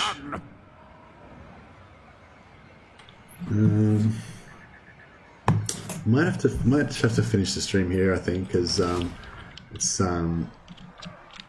yeah, I was planning to go to bed in 20 minutes anyway. We kind of like opened a whole can of worms. We've got like multiple battles we've got to fight and stuff everywhere. It's getting pretty exciting though. But I think that our fledgling empire is about to crumble. Not that we're going to like lose the campaign just now, but we're possibly going to like lose everything that we've gained and like end up back just in Altdorf. That could happen. Which I'm not opposed to. Yeah. Yeah, and I think that's like a pretty cool spot to leave the campaign. We're in it's a cliffhanger ending. We've got like, got a beset on all sides. We've got lots of cool battles to do next time. But I'm not sure if I'll continue this tomorrow night or if I'll I'll switch back to something else, but we'll see how we go. Yeah, give an end times to AOS. Yeah, that's right, give an end times to AOS. Make it like get destroyed. Maybe Sigma like wakes up and it was all just a dream or something. I don't know. But yeah, no, I think that they I don't think they made a mistake by destroying by ending the Warhammer lore and restarting Sigmar. I think they consciously did it. They realized that there was no way they were going to be able to launch Age of Sigmar successfully unless they created a ready-made market. Like, just say if they had have kept Warhammer as it was and then just launched Age of Sigmar, like as it was, with like really crappy lore and like like not even very developed and stuff. And that's the thing, like Age of Sigmar's got a lot of catching up to do. Age of Sigmar's going to take another 25 years before it gets as much lore as Warhammer, you know? You know what I mean? It's like, it's pathetic. Like, it's a pathetic, pale, like, excuse for a background compared to Warhammer Fantasy, you know? So they knew that if they released Age of Sigmar, it would look really shit compared to Warhammer, you know? And so it wouldn't take off. It would be a failure, you know? So, like, literally the only way to make Age of Sigmar a success was to kill Warhammer. Like, it was just, like, I imagine they had a lot of discussions about it. I don't imagine, like, they just did it on a whim. Like, there would have been, like, meetings after meetings after meetings about it, I'm sure. You know? And, it was just a completely cynical, conscious decision that the most effective way to launch Age of Sigmar would be to kill Warhammer. Like, you know, they could have launched it without killing Warhammer. Like, why not? There's no reason that the world that was couldn't continue to exist. Like, the reason they killed Warhammer was to enhance them, to make them get more sales of Age of Sigmar. Pure and simple. Like, otherwise Age of Sigmar would have failed. And that allowed them to launch their kind of kiddie version of Warhammer, which is what Age of Sigmar is in my mind, I guess. Not to say that Age of Sigmar isn't good. Like, I don't know. I'm not interested in it really. But like, apparently the rules are quite fun. The models I've seen look really good. Although I don't know if I like the aesthetic as much as I like the kind of old world Warhammer aesthetic. But yeah, whatever. They're quality miniatures, you know. And yeah, now they've created a new product. But yeah, so now that they've done that and they've kind of created Age of Sigmar, there's no real reason for them not to have Warhammer as well. So they can just go back and relaunch Warhammer again, start selling Warhammer stuff to all the people that like were holdouts that refused to get into Age of Sigmar. And now they've got the dual lines of, they've got the old Warhammer for the old Warhammer fans that haven't died yet, you know, just to keep siphoning some more money out of us. And then they've got the new Warhammer, the Age of Sigmar, that they can go on to sell to future generations who can slowly forget about the old Warhammer that is kind of inconvenient, you know.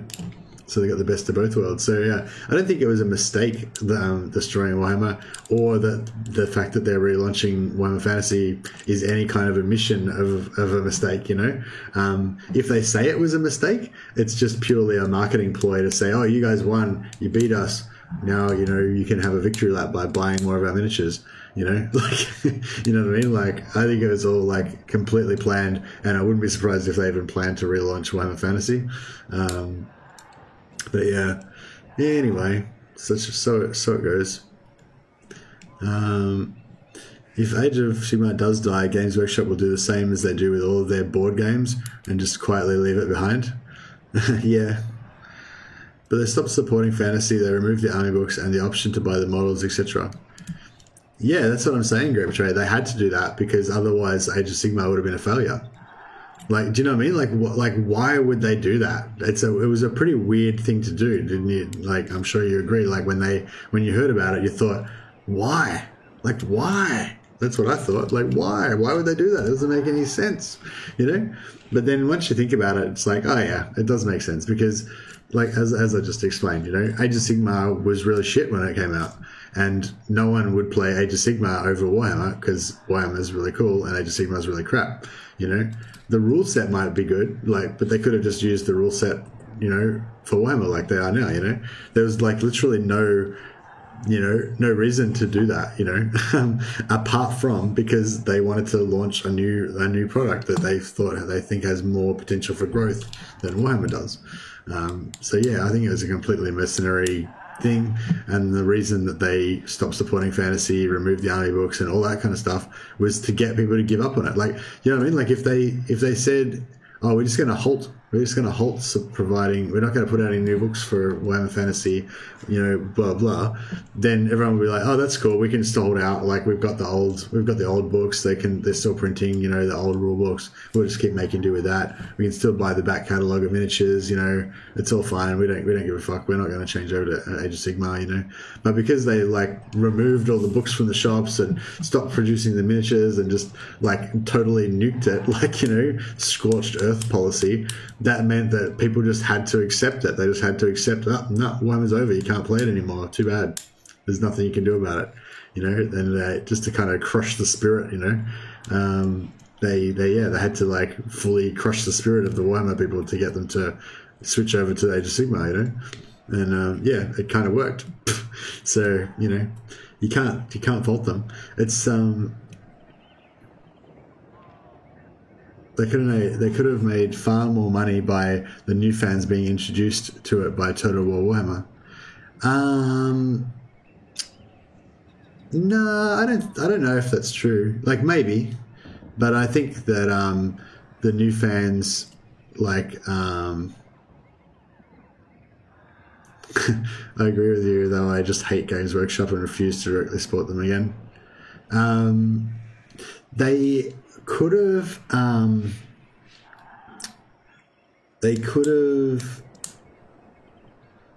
yeah, well, I mean, the fact that Warhammer Total War Warhammer was really successful and has relaunched the interest in Warhammer probably is the reason why Warhammer Fantasy Legends is getting made. Like when I said that they probably always planned to bring it back, like they probably didn't always plan to bring it back. They probably always thought we might bring it back, you know. But yeah, it's probably more likely that they just never planned to bring it back at all, and the reason they're bringing it back is because of Total War Warhammer, essentially. But I don't think that invalidates any of the points I made before, you know. I think they, like, business-wise, they felt that they needed to just change Warhammer. Like, the Warhammer's not a good business model, and they'll probably, like, decide that again, you know, 10 years from now or whatever, when the hubbub dies down again, you know. Or who knows? Who knows what they'll do, you know, like what will happen in the future, or whether people will stay interested in Warhammer Fantasy, or what will happen, you know. But you know what I mean, like from a business perspective, they, like, the way that the Games Workshop thing works is that they have to keep selling it to kids, you know. And I guess, I don't know, the environment's changed, whatever. People aren't, you know, maybe parents aren't as willing to let their kids play stuff like Warhammer, or maybe kids don't like it as much, or I don't know.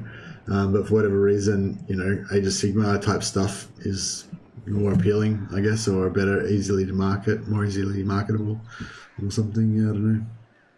Anyway, this is really turning into a massive debate about, like, you know, I feel like we need to make a rule that we don't talk about this stuff, because otherwise it's like every single stream will just become like an hours long debate about like all the crappy stuff that Games Workshop does.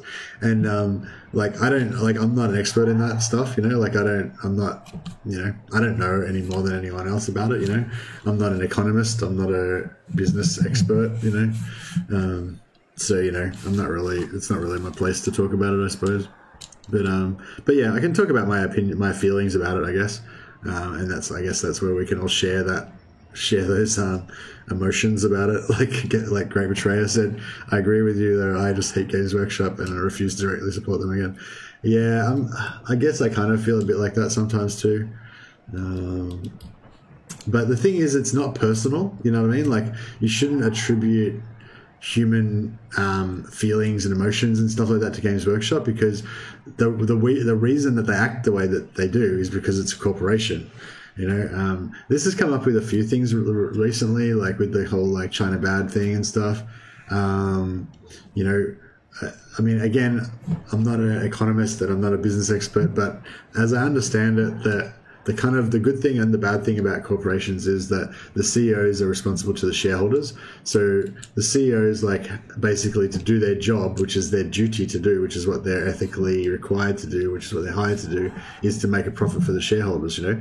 And so if, you know, if you're the CEO of Games Workshop and you've you've calculated some stuff and you figured out that if you keep going with this franchise that millions of people around the world like are love and are obsessed with, then the business is going to slowly decline and go broke. Whereas if you just fuck over all of those fans completely, just ream them really good, but you make this new thing that's, you know, doesn't have any of the soul of the original product at all, and it's kind of just some generic bland crap, but you can sell that to kids and you can expand the business and you're going to make heaps of money for the shareholders, then that's what they're like ethically required to do. Like they can't, you know, they can't not do it.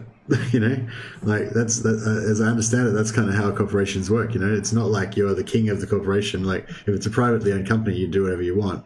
But yeah, if you're a CEO of a public company and you've got shareholders, you kind of got to do whatever's the most profitable. So yeah, so anyway, I was just sort of trying to say, yeah, like you shouldn't like anthropomorphize corporations. Like they're not people, you know, they're kind of like machines, I guess. You know, they just do what they're programmed to do. Yeah, but it still feels bad. And it feels like you should be able to get angry with somebody. Somebody should be responsible. Yeah. Anyway, guys, on that bummer of a note, I might end the stream. Hope you guys enjoyed the Warhammer again. Definitely going to be playing a lot more Warhammer in the future. I don't know if I'll play the same campaign tomorrow because it's been like 4 episodes in a row of this campaign. And yeah, maybe it'd be cool to like showcase some other Warhammer stuff. Also, I'm probably just about to lose the campaign, so it might be really embarrassing if I get totally smashed next episode. But I don't know. I will definitely keep going with this campaign because I'm really enjoying it. But I'm not sure if I'll do it tomorrow or what I'll do. But anyway, yeah, catch you guys next time. And yeah, it's been fun chatting. Catch us.